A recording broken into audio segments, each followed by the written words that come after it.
All right, we're live. Welcome to Mindless Bullshit, Episode 1, The Feeling Out Process. I'm your host, Jeff, and with me is my co-host, Jesse Milestone of Mindless Entertainment.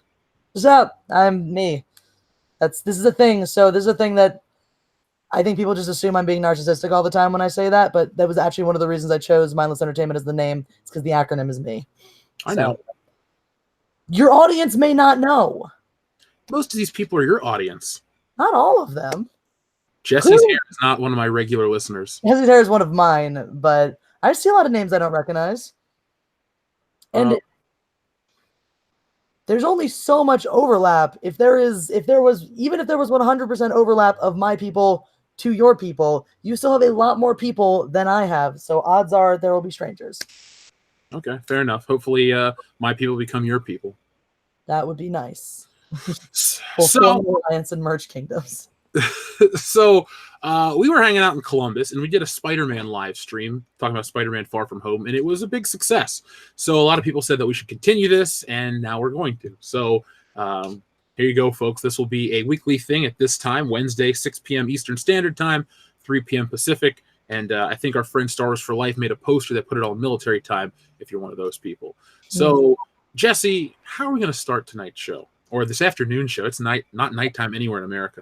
No, it is not. Well, no, not. I was thinking the other way. I'm like, no, it's even earlier in Hawaii. Well, I think this is one of the things that I think makes you very tolerable to me. I'm not going to go so far as to say like I like you or I think we're friends, but that makes you very palatable to me. Is what? Just talk. I'm sorry. I had to break the habit. I'm used to streaming with Jeremy and just being horrible to him all the time. No, Jeremy, I didn't quit the High Council. Oh, shots fired. Let's keep firing shots at a man who can't defend himself or fire back. So no, one of the things that I think first was interesting was that you and I have the same favorite Star Wars character. Yes, we do. Which is less common than it really ought to be because he's obviously the best character. Yeah, Han Solo by a mile. Han Solo contest. Not even a contest. And then we were talking more. We were all sitting around that night in Star Wars Celebration talking about what our favorite Star Wars movie was, and everyone was like, "Oh, like 90% of people said Empire, a handful of Jedi people," and you and I were the only ones who said the first one. So because we're the best. We have the best taste. We have the best taste. Has that always been your favorite? Always. So my introduction to Star Wars was a little different. I saw it on tape. And I didn't know there were more movies, so I kept renting it over and over and over because it's a complete story. And then one day somebody's like, "There's more of them," and I went, "Really?" Like, yeah. And so then I rented Empire and I liked it, and then I waited a week and I rented Return of the Jedi and I ended up loving that one for a while. But New Hope or just Star Wars has always been my favorite one. Nice. I saw them on VHS when I was probably like 5, and all three of them right off the bat. And it took me a while to get to that one. Empire was my favorite for a while. Jedi was my favorite for a while. Went back to Empire. Then I had a phase where I was like, I honestly can't pick one. I can't separate these as three distinct movies. The whole story is one thing to me. And during that period, still to this day, generally speaking, I don't watch one of them without watching all three. Generally speaking, I'll watch A New Hope one day, and then within the next 2 days, I'll watch the other two. But it was when I started studying film more in high school and really got into it that I realized how perfect of a film the first one was, and how all the other ones are good and they have a lot of merit to it. But for one thing, I love the fact that it's a standalone. I mean, it tells a complete story. You can stop right there and just leave that where it is. But also just it is truly perfect, and a lot of the journeys the characters go on are expounded upon in the later movies, but they're all, not only is the seed planted in the first one, the journey kind of culminates in the first one in certain ways. It just gets taken further and bigger in the next two. Yeah, well, what George Lucas intended was to borrow from other sources and make his own thing, and he kind of had like the most purest form of Star Wars in that first movie. Then it becomes something else. You have to do fathers and sons and this and that. That's why I also like that. On top of your reasons, I don't want to reiterate every point you made, but yeah, to be a complete story is very important for me. Like Back to the Future, yes, there are sequels, but it was never really intended to be more than just that one movie type of thing. And in Star Wars' case, you're like, oh, they always had George Lucas had this big plan. It's like Splinter of the Mind's Eye was originally going to be the sequel if Star Wars failed. So there was always a a backdoor contingency plan, but not guaranteed to be The Empire Strikes Back. So that first one's just magical. I don't have any complaints with it. I watch it monthly, maybe. I don't know if I'm at a point where I don't necessarily watch it. I just I have it on, and I know like you can play 10 seconds, 3 seconds of the music. I know exactly where it is in the movie. I've watched it. I know all the dialogue. I can't call it my favorite movie, but it's so close. What is your favorite movie? Back to the Future. Okay. Yeah. Reasonable. Star Wars it's like 1A and 1B at this point. Reasonable. That was the Star Wars was my favorite forever, with a very brief challenger. Not that brief. Actually, that was the challenger for a while, was the Lord of the Rings trilogy. It was a solid challenger for a good part of the time. I know, because you're a terrible person. Now you talk about George Lucas wanted to draw on other myths, and he did. He was very savvy and understanding about the idea of the hero's journey, the recurring myths that exist in humanity. And there are definitely elements. You can draw some really distinct parallels from Lord of the Rings to Star Wars. They're both heroes' journeys. They're very distinctly different too, which is what makes them fun. Which is why it's hard, because they're not at all the same. So it's difficult to pick a favorite at that point, because they're both such well executed films. I will watch those, and I'll probably make Star Wars comparisons, even though it should be the other way around. But it's just how I'm going to be. Now the difference, one of the big differences, is that the Lord of the Rings was written as one story that was just split into 3 for convenience. Do you buy the whole theory or the story that Lucas had 9 movies planned out? Because I don't. I know that I don't really buy that, because if you listen, this is one of the things, my VHS copies had that interview that he did. It was like a 3-part interview, and they stuck it in front of each of the movies. So I grew up like watching that along with it. If you watch the interview, he specifically says right there, he's like, he had the whole original trilogy story, which initially he was trying to pack it into one thing. And when he realized it wasn't going to be able to be one movie, pulled elements out that got tied later into Empire and Jedi. And he talks about, he had the idea, he had Anakin's backstory already conceived of, but not necessarily with the intention of making prequels. He had it conceived of from the get-go as like, well, as a writer, from a writer's perspective, what's this character's backstory? And that's one of the reasons why Darth Vader is such a phenomenal villain, is because that backstory existed in Lucas's mind as he was writing. And this is something as an actor that you don't ever have to tell that backstory. You don't have to know. A great example is The Dark Knight. I think you've actually seen that movie, yes? Well, The Dark Knight? No, I've never even heard of it. Fuck you. Can we swear on your channel? I'm sure your the channel's called World Class Bullshitters. Do you think I really care? I don't. I just wanted to check. I appreciate the level of respect. After as an afterthought. But if you like Heath Ledger's Joker, right? Cat, do not drink my kitten's milk. Sorry. I have 2 tiny kids. For those who don't know, I have 2 itty bitty little kittens that Anna made me take home. She forced me to. I didn't have a choice. And because their mother wasn't making enough milk, so now I have to bottle feed them, and it's adorable. If they wake up and get cranky, you might get to witness the bottle feeding.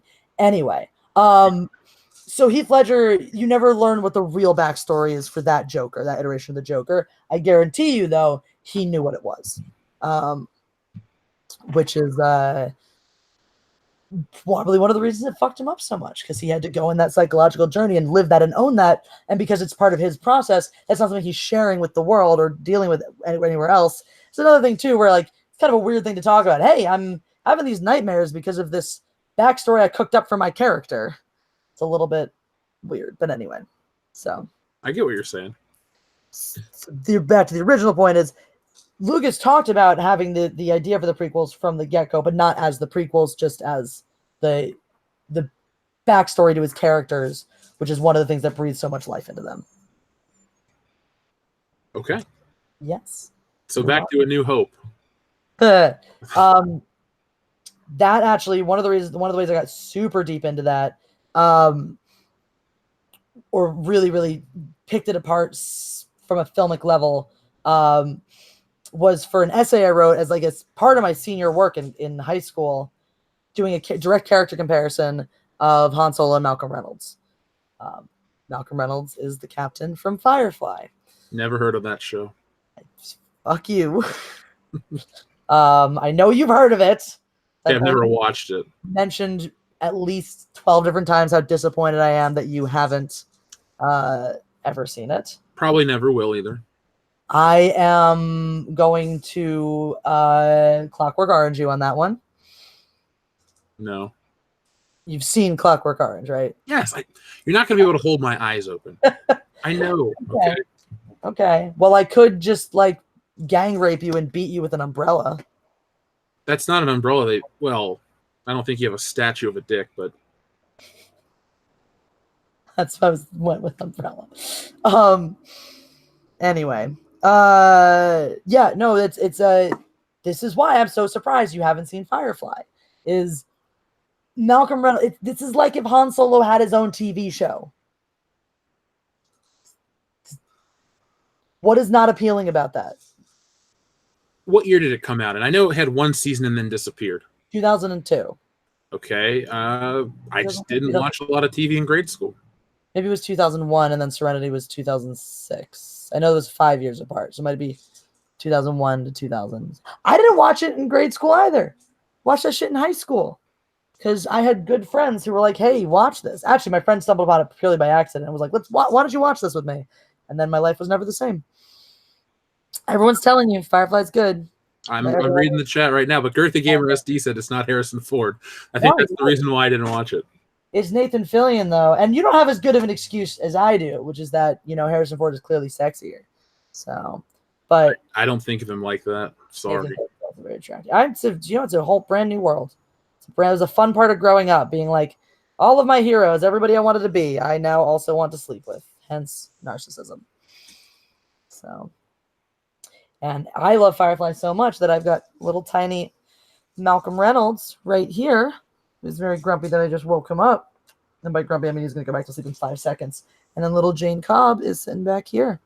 So. Well, they are cute. Thank you. I'm glad you've conceded at least that. Well, hold on. We got a couple super chats rolling. I want to read these before we keep going on. Logan Michael Anti-Funko Pop says, Pop gay. Also, I'd rather chop off my dick than watch any more A24 movies. Is that a little serious, Jesse? Or would you rather watch an A24 movie? Okay. The Hunky Chunky Funky Monkey says, Jesse, pull my NI. I mean finger. No.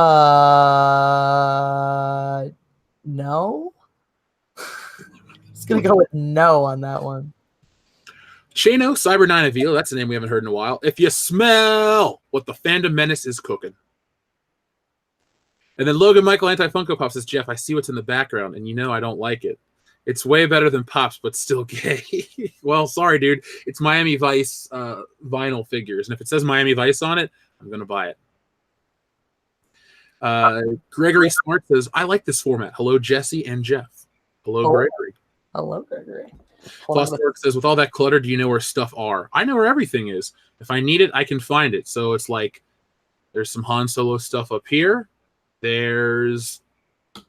You don't even know what I have. It's like, do you want me to like pull out a comic book? I just got to go to the closet. They're all, organized. But I have just too much shit. And this stuff you guys have sent me. Hold on, pause. The closet is organized, but the shelves are a disaster. Got it. Well, you can stack stuff neater in the closet. Mm-hmm. I don't care. Anyway, Logan Michael Anti-Funko Pop says, I have 4 cats. One is missing a leg. Aw. I have more legs than you by 1 then, because I now have 4 cats, and then none of them are missing legs. And finally, Obi-Wan 27883, the man who sent me Lord of the Rings, says, I feel like this is quickly becoming WCVS After Hours, but on YouTube, LOL. Firefly has an all-star cast. It's strangely addicting. It is so addicting. Oh, this is going to happen. This is apparently my friend is going to chloroform you and put you in stilettos. And I guess while we're doing that, we might as well just make you watch Firefly. I mean, I love how the theme of this show was like Han Solo and Star Wars to kidnap Jeff, force him to watch stuff against his will. I'm loved. Yeah. You're going to enjoy it, though. It's for your own good. That doesn't sound very healthy. I don't know what you're talking about. Sometimes people don't know what's good for them, and it takes other people forcibly doing things against their will to make them understand. Well, you're gonna have to be pretty slick to drug me because you can't beat me Uh, today. no, I don't think I will have to be. I think I will just have to. I'll just be very. I'm very talented. Okay, things like possibly drugging people. Also, someone is bringing up the Fug is playing the Fugba game in here again. After that was played in the chat for the rest of the night last night. Was it really? Yes, the rest of the night, the chat just never stopped playing the Fugba game. I slipped a note into her luggage. I wonder if she found it. Did you really? Yeah. Amazing. What did it say? It just said Full Metal Fugba. Nice. Yeah. Oh my god, I'm gonna find out if she got it. I wrote one in. I put one in your bag too. You did? Yeah. You never found it. I hid it in your backpack. In my backpack? Yeah. Damn. I don't go through that though. That doesn't get unpacked. Okay. I'm gonna dig through it. If you put them on my suitcases, one of them is not unpacked. One of them is. So, oh, Anna's got to. She says just use roofies, Jesse. See? I like to drink, and you and I get along when we drink. So I'm gonna have to stop drinking around you. How are you gonna manage that? I'm not. It's a lie. You're so good at me. See, you're just getting roofied now. This is what's happening. Folks, if you don't want me to get roofied, press 1 in the chat for my safety and your entertainment. If you would like Jeff to get roofied and be forced to watch Firefly once he regains consciousness, press 2. There's only one problem for you. You roofied me, I'm out, okay? Uh-huh. How do you move me? So the thing with roofies, from what I understand, is that you usually don't end up out cold. Or at least not right away. You end up like very disoriented and confused. Ah, we got a bunch of 2s there. Thanks, Anna. You're very, from what I understand, is you're very woozy and disoriented first and very susceptible to things like, no, come on, Jeff, it's okay. Let's get you back to your room. You'll be fine. And then you pass out, and that's when you're tied up and hooked up to the eyeball contraption and then forced to watch Firefly. I don't know if I like this at all. I will tell you, the ones might have the majority, but it's not overwhelming. So, folks, if I watch Firefly, you know how I was coaxed into it. Just throw Lord of the Rings in there, too. If I'm out of it, just let me have the excuse, oh, I watched it all at once. It was fantastic. Hey. I don't talk about it anymore. Hey, someone else sent you Lord of the Rings. That's their business. That's between you and them. If they want to roofie you, that's fine. But I'm not going to be responsible for that one. But just so you know, if Jeff comes back and says, I've seen Firefly, I don't want to talk about it, you know what questions to ask. You have turned me off to meeting any fans. Folks, if you had planned on meeting us, Horror Hound, Star Wars Celebration, that's it. If you see me on the streets, no, don't. Jesse, you got me nervous. Then to roofie you, I'm going to roofie you.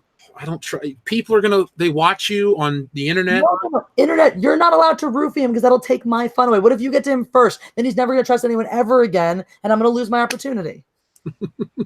Damn it. Yeah, internet, don't roofie me. I don't want to get roofied. Madeline says you can't roofie the willing. I don't hear any protest. I hear no protests from Jeff, so there you go. Actually, you can, but it's still roofieing them. They're still called roofies. I still think of that shitty joke in The Hangover. I don't know why they're called roofies because you end up on the floor. They should call them floories.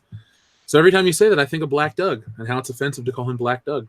Just like it's offensive to call Matt Bush Matt. Yeah, but was that the guy that bought the Bollinger? Mm-hmm. I like that guy. He's cool. He's cool too. Yeah, I think he is cool too. I can English good. I know. I've received some message from you. See, I forgot to put yes on messages. There we go. Look at what you did there. Did so good. I know, right? Mm-hmm. Swinging Cod says Jesse is the only person able to get Jeff to go on cam. So many comments. I'll save them for tomorrow, Jeff.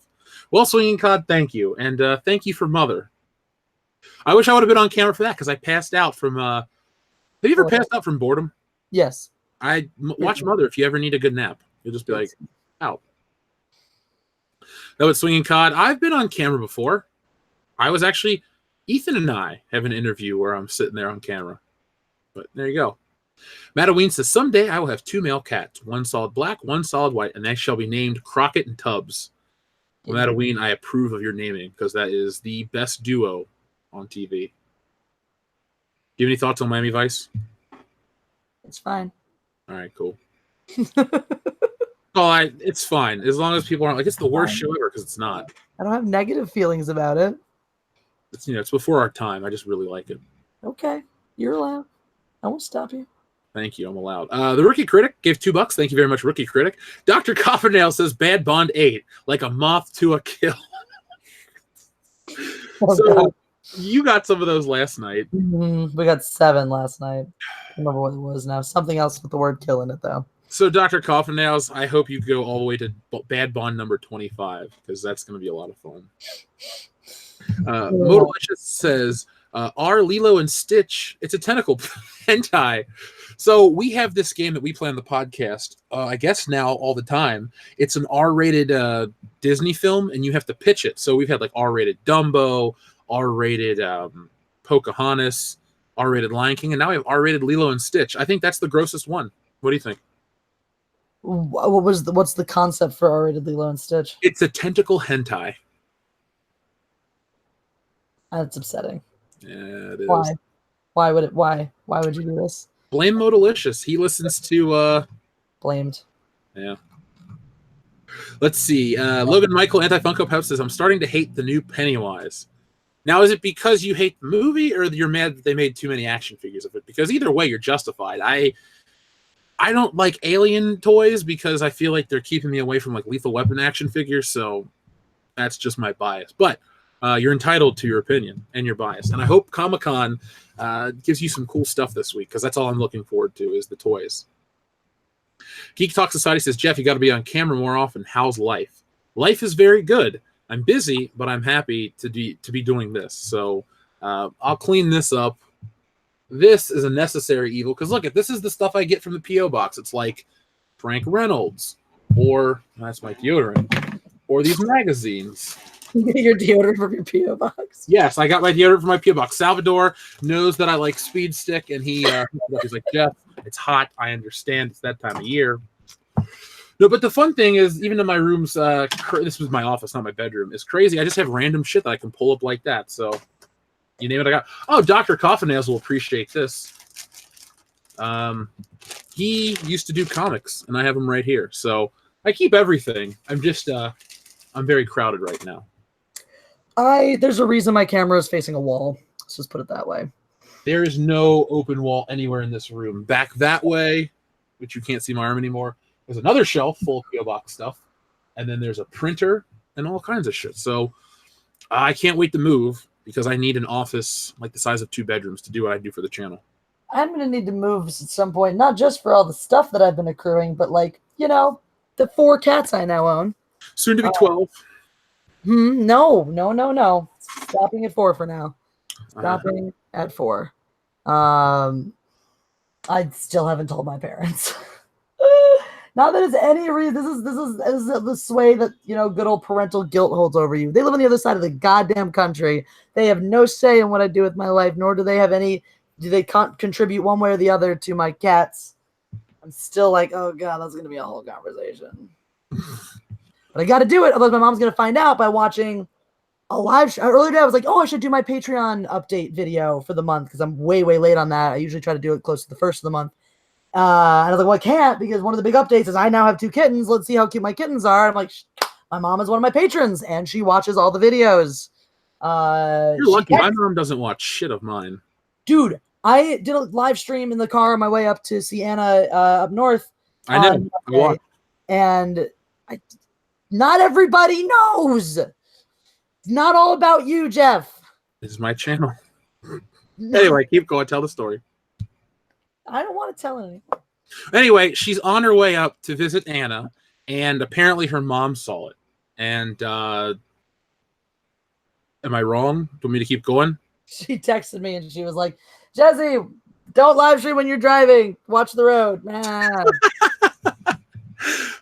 Oh, that's how parents are. I've tried to live stream in my car before, and it's just not happening. So when somebody drives me, like the other guys are in town, I will live stream from the car. We live streamed from our Airbnb out to Horror Hound, because James Gunn had just been rehired for Guardians 3, so that was newsworthy.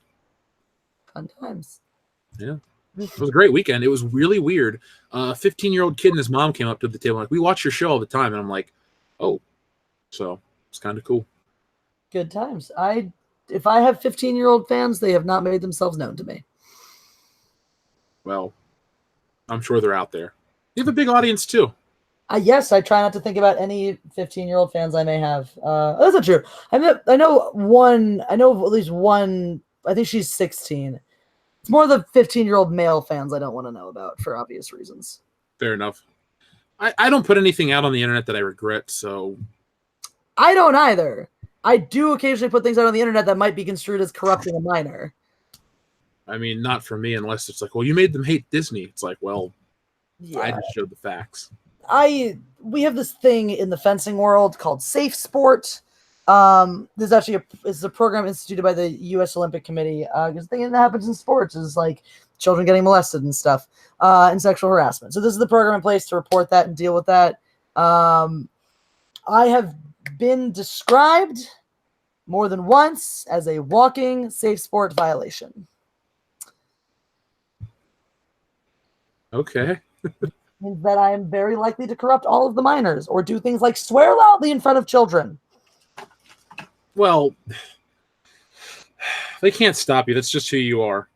They cannot. I am an unstoppable force, which is why I'm really, really excited to continue on my refereeing career, giving no fucks, because I used to have to like toe the line and be all nice and stuff because I was gonna go get my international license one day, and I got dicked over for that too many times. So now I'm like, screw it, screw you guys. I ain't tiptoeing around nobody.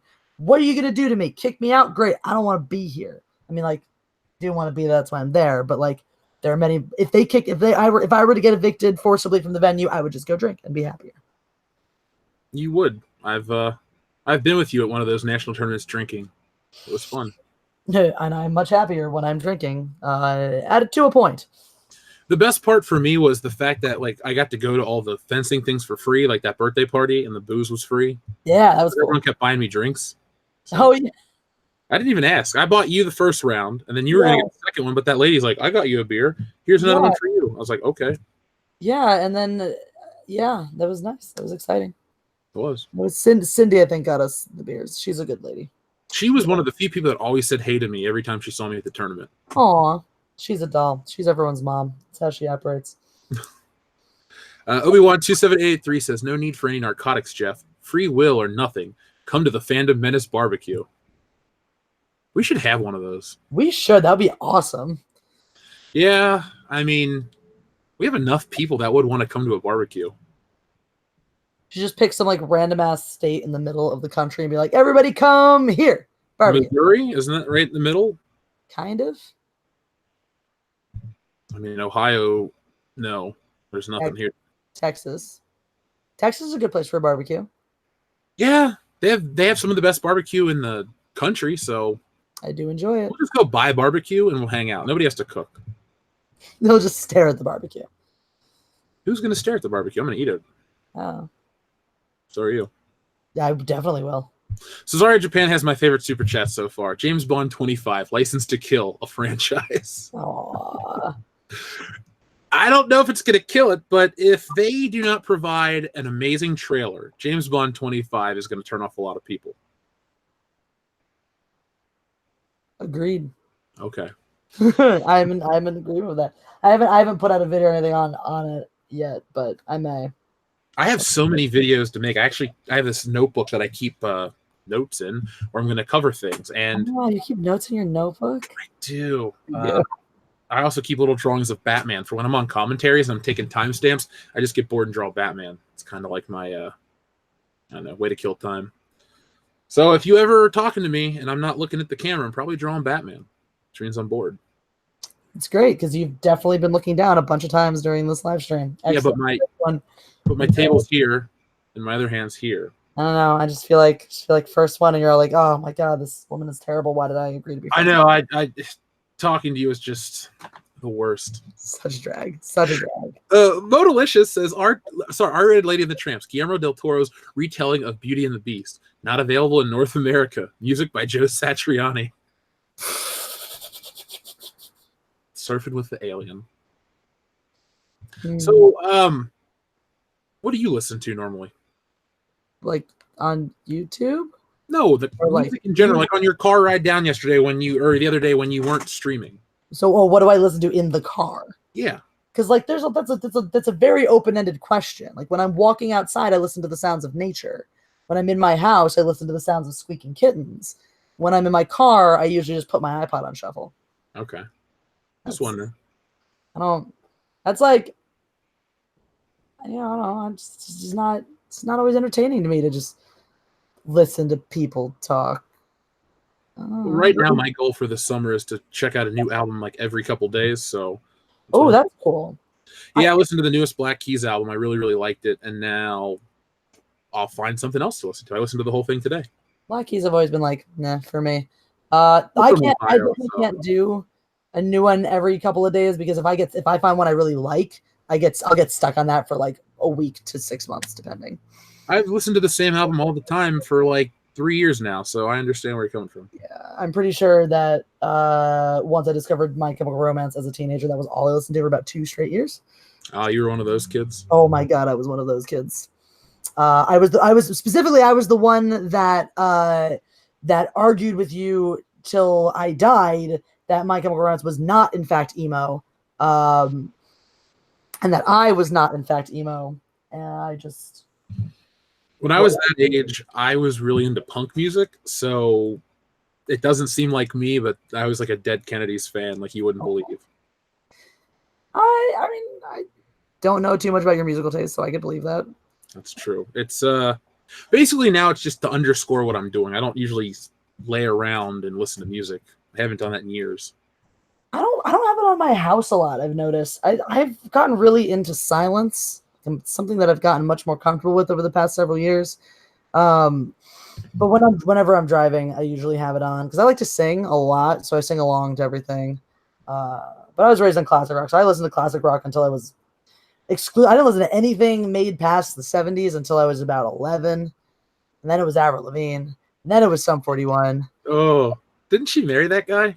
Yeah, it was weird. They're no longer together. But no, Sum 40, like I was very into the pop punk.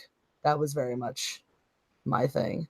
Like Michael B is like, you need to listen to Nirvana and Trouble Man. I don't know Trouble Man, but like, who hasn't listened to Nirvana? Wait, isn't the Trouble Man album the one from Captain America: The Winter Soldier that he talks about? You need to listen to Trouble Man. I don't know. Pretty sure that's what that is. It's not a Nirvana album. No, my camera cut out. Uh-oh. Now you're just frozen.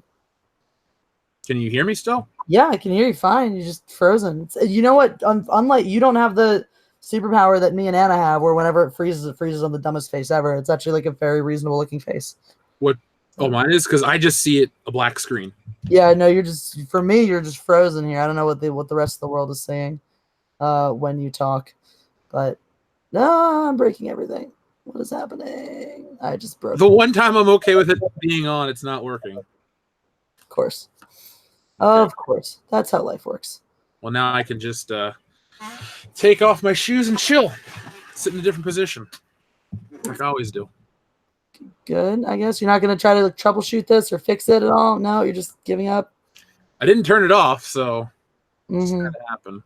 Mm-hmm. Okay. I can feel you disapproving through the internet. I am disapproving through the internet. It's weird for me. I'm a very, and this is why I never, before doing YouTube, I never was on Twitter. I never did Instagram. I never did all that stuff. Because I don't like, I'm a verbose person. I say lots of words. But I don't like relying on just verbal communication. I'm also very like, I like seeing a person that I'm talking to. I think you just learn a lot more from the conversation when you do that, when you can see them. So I pick up on a lot of like small movements and stuff when you talk. I used to play a game when I would talk to people for long periods of time. I would take one small step every, moment where they wouldn't notice it. And then by the end of the conversation, we'd be on the opposite side of the car or something. I've done that to people all the time. It's kind of funny for me. Cute. That does sound amusing. That's how you tell if they're listening to you or not, too. That's one of the things that I've tried to become good at, because I was realizing I got to a place where I was so distracted all the time. It was not just to the point where everyone has that, where someone introduces themselves to you and you immediately forget their name. Yeah. I would be halfway through a conversation where I've been nodding and going, and realize I had no idea what we were talking about. None. It happens to everybody. That was happening every conversation. I was like, I just don't listen to anyone anymore. So then I kind of dialed it back and started listening, made a concerted effort to get off my phone, shit like that. I was surprised how easy it was to interact with everybody at Celebration. Like, I wasn't nervous. Like, there's no like issues with that. But it's like, okay, people are going to come talk to you. But I remembered almost everybody's name, either their real name or their screen name. And I was just like, okay, cool. Because I would see these people like every other day. And I was so worried that I'd be like, oh, you're, and then they would feel like I don't like them because I forgot. But I didn't have that problem. But that was a concern of mine for building up to the show. I was not concerned about that at all. I wasn't concerned about meeting people or other channels and fans and whatnot. That was all fine. Legitimately, the only thing I was even remotely nervous about was meeting you guys. The world-class bullshitters? Yep. Did I never told you that? You may have, but tell the story now. There was the one thing, because I guess I wasn't even nervous about meeting Ethan. I was just excited about meeting Ethan. But I've been listening to your streams occasionally. I listen to your videos and, knew about like the way you guys did your channel and all that. And I was like, you guys just seem like a lot of fun. And you and I I think that the times I'd been on the High Council, you and I had talked about drinking together and you were challenging me to see if I could keep up and all that. So that was a point of trepidation too. I was like, Anna, please don't let me try to keep up with Jeff because I will try to do it and I will die. I didn't die. Might have fallen into a refrigerator, but I did not die. You did. That's my favorite Jesse milestone moment of any moment ever. You looked at me and you were walking away, you tripped over the corner of the bed and boom, you hit the refrigerator. Yeah.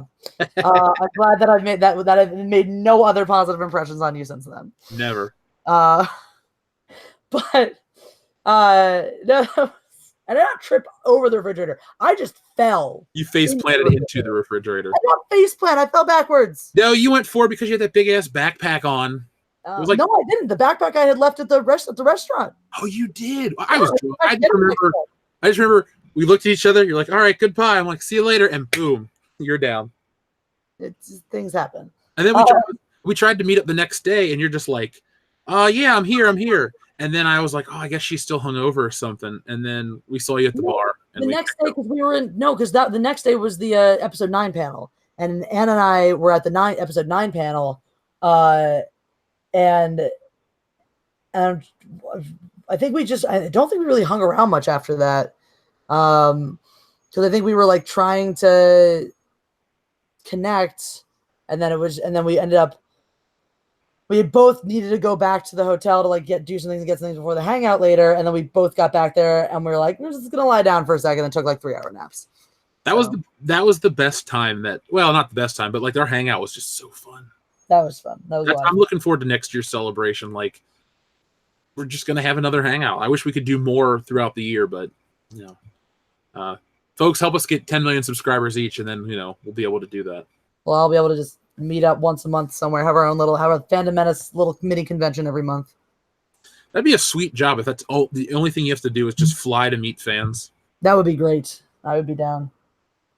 Oh my God, kittens.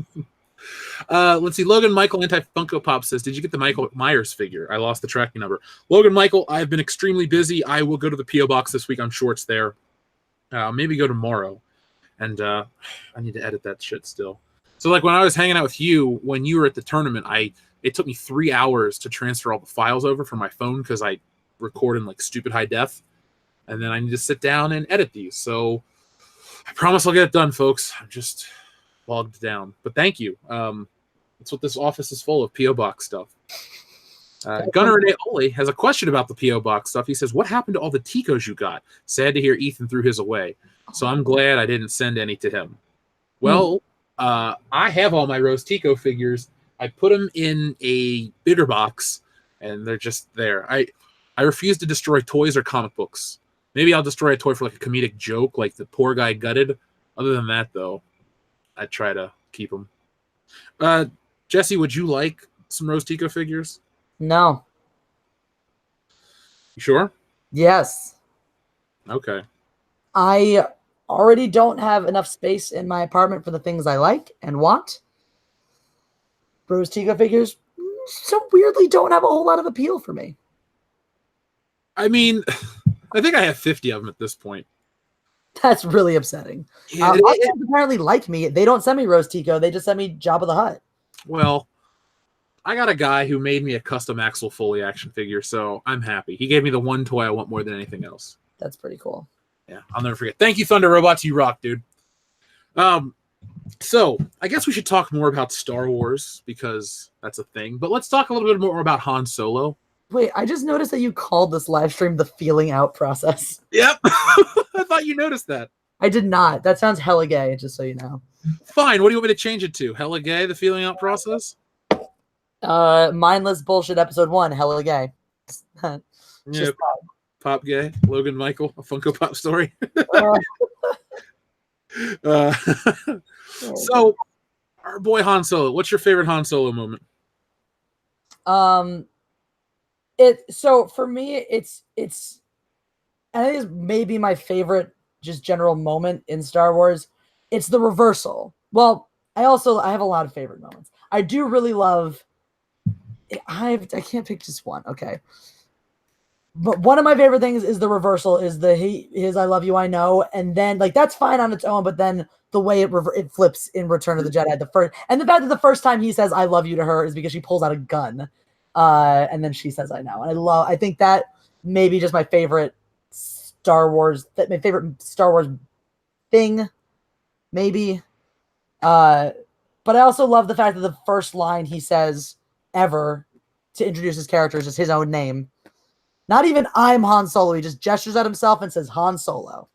Captain the Millennium Falcon. Chewie here told me you're looking for passage to the Alderaan system. That would be the rest of the line. Thank you. Yes, indeed. If it's a fast ship. You've never heard of the Millennium Falcon? Should I have? It's the ship that made the Kessel Run in less than 12 parsecs. I could go on. I know you can. So can I. But you've got the momentum now, so don't let me stop you.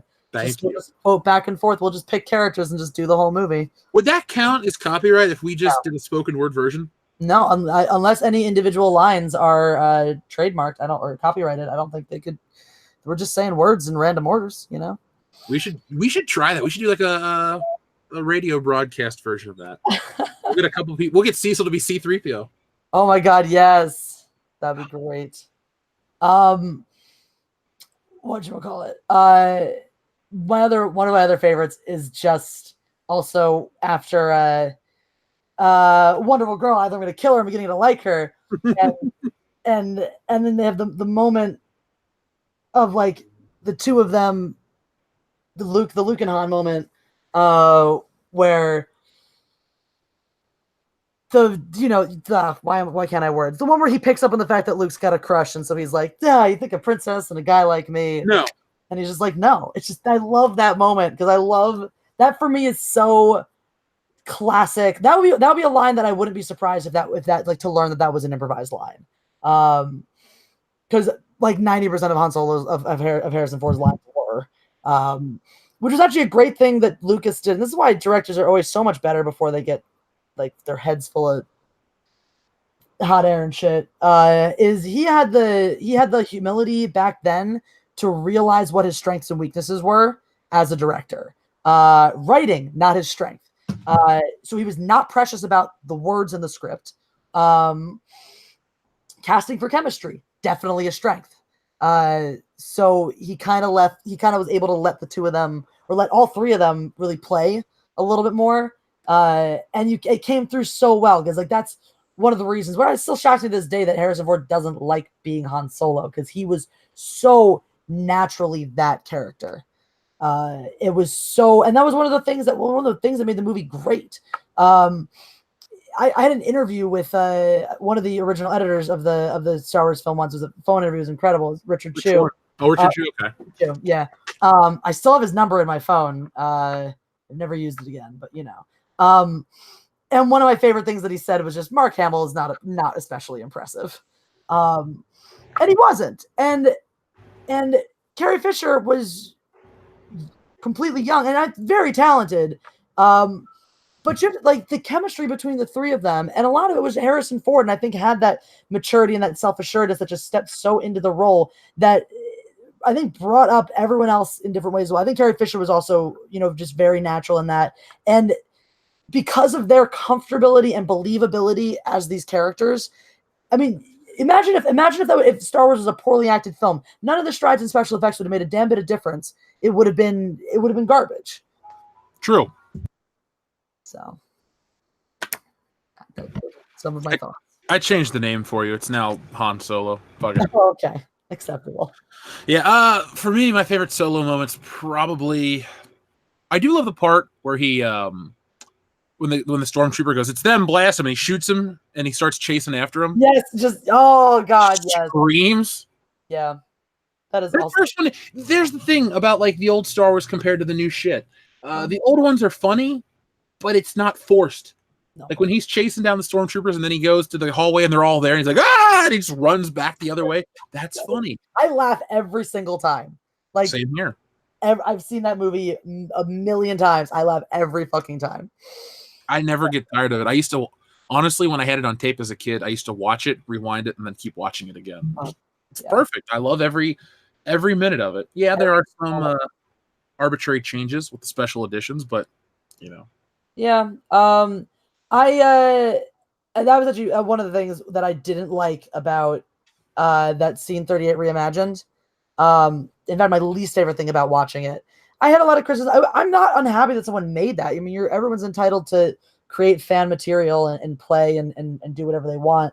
But for me, it's just, people talk about, oh, well, what's the, like, oh, it's so good, it should be in the original. I'm like, what's the difference in that and between that and Lucas shoehorning the CGI in that he did, aside from the fact that this is actually the creator doing it, and even though it's shitty, it's like, it still takes you out of it. And for me, I watched that scene and the way he cut from his CGI stuff to the original footage, it looked, for the first time ever, I've never had that experience watching Star Wars. It looked like actors acting. And I was like, I don't like this. I don't like this at all. So that killed it for me. I mean, I'm okay. I love the Battle of Yavin, the special edition. I prefer that to the original one. But like the Mos Eisley stuff, the Jabba the Hutt scene is unnecessary. The worst is on the Blu-ray when they have the CGI'd rock in front of R2-D2. Like, come on, that is dumb. Listeners know, everybody knows it's dumb. I need to edit my own cut of that film, but I just don't have time for that. Alpha Terranema says, gonna cheat because the only distributed but R-rated Princess Mononoke 1-to-1 live-action remake, complete with all the voice actors, races intact, so they can milk the controversy of diverse ancient Japan. Have you ever seen Princess Mononoke? Have you ever heard of it? I have. I saw it when I was young. I did not know what this was or anime was. I was like, oh my god, it's a cartoon with swearing. This is awesome. I enjoyed it. I remember enjoying it. I remember thinking it was really weird, and but enjoying it. Never seen it. Isn't that Miyazaki, right? Yeah, and that was actually the only Miyazaki film I had seen for a very long time until my friends Clockwork Oranged me with what's that one, Spirited Away, in college. So the only Miyazaki film I own is Lupin the Third and the Castle of Cagliostro. Because the only anime I really like is Lupin the Third. So sorry, folks, if you're ever like, hey, have you watched this or that? No, I know we got a super chat about a Gundam in a second. Did I miss that one? No, hold on. Somebody said something about Gundam, and I was like, oh, did I miss that? No, it must have not come up yet. I'll get to it.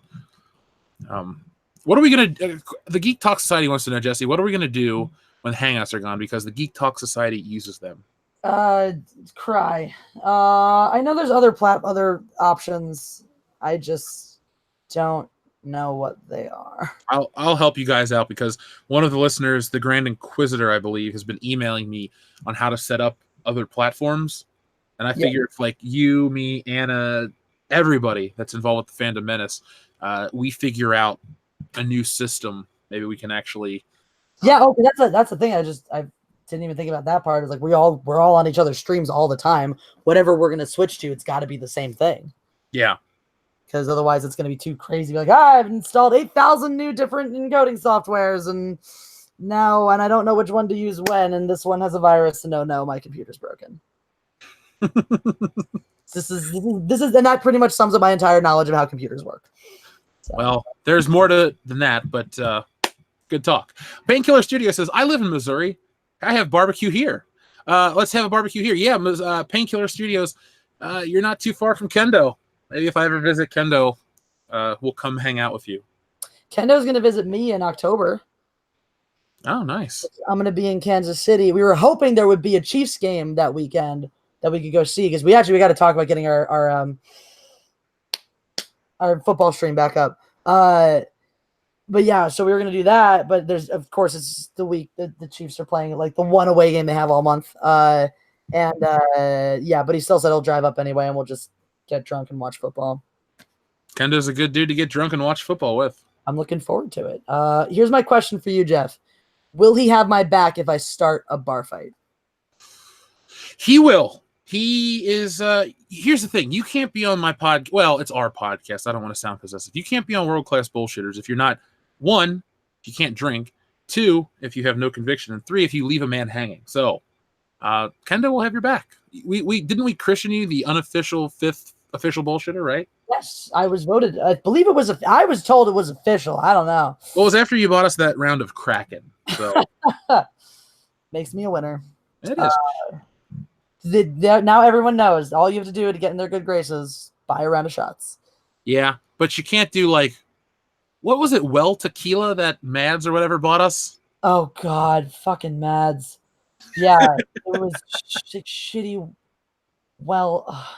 And there was that weird mixed vodka shot thing. That night, I blame her for it. I mean, I can't blame her for it going sideways. I contributed very much to my own demise that evening. But I know I was there the entire time. Yeah. There are parts of that night that don't need to be revisited in the public eye. Don't worry. Broadcasted publicly on my channel. So.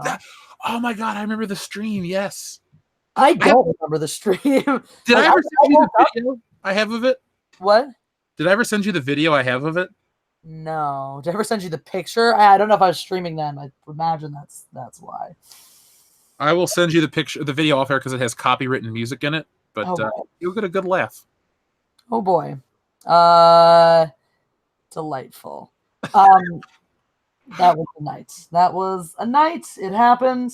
Now I woke up the next morning and I was like, oh shit, I didn't do my day one live streaming challenge stream. And I was like, oh no, I did. Oh fuck, I did. Is that shit still public? Oh fuck. Yeah, that was the night. I was with you that day. It was an interesting morning. Yeah. Fortunately, didn't have to go to work until 1 that day. Otherwise, wasn't that your only late call that whole week? No, I had late calls almost every day that week. I had very few early calls. That was my latest call all week, though, which was okay. I knew it was something like that. It was my latest one. No, normally like normal call is 8 a.m. I had only a couple of 8 a.m. days, and one of those 8 a.m. days I was sick. So that was the day I called out. Would have been an 8 a.m. start for me. Proper Jeremy says, "Holy shit, Jeff! I had no idea you had a webcam." Somebody once told me I'm surprised that you have a face. I'm like, okay. Thanks, buddy. I'm just a disembodied voice, but I'm glad you will enjoy what I do. Yay. Apparently I'm just a floating torso. Nobody believes I have legs. So. I mean, your leg is clearly in the frame, but okay. Oh, it's a leg. It doesn't have to be my leg. It's CGI'd? Or it could just be another human waving their leg parts around in my stream just out of view. Is it what's her name? Hada, right? Hadass, okay. Yeah, no, she doesn't. She did not actually stay here in spite of threatening to because Jane was asleep in her arms. Yeah. Our friend Apache Helicopter says, I'm really scared as a Gundam fan because I heard the SJWs are trying to force Sunrips and Legendary to make the upcoming live-action film more woke. It says Sun R PSE, so I don't know what that means. Does that mean say Sunrise? Sunrise and Legendary to make the upcoming live-action film more woke. I don't know much about Mobile Suit Gundam. Do you? No, nothing. You just don't strike me as an anime fan. I'm not. I never have been. The most anime I think I ever watched at a concentrated time was when my friends decided we would all watch the worst anime ever. They picked Glass Fleet for their choice. Never even heard of it. It's really bad. and we would just all get drunk. And at first, it was we would get drunk, and like make fun of it. And then my friend got weirdly serious about like, no, we actually have to hear what they're saying. And I was like, well, this isn't fun for me anymore. I don't want to watch good anime. Why would I want to sit around watching bad anime?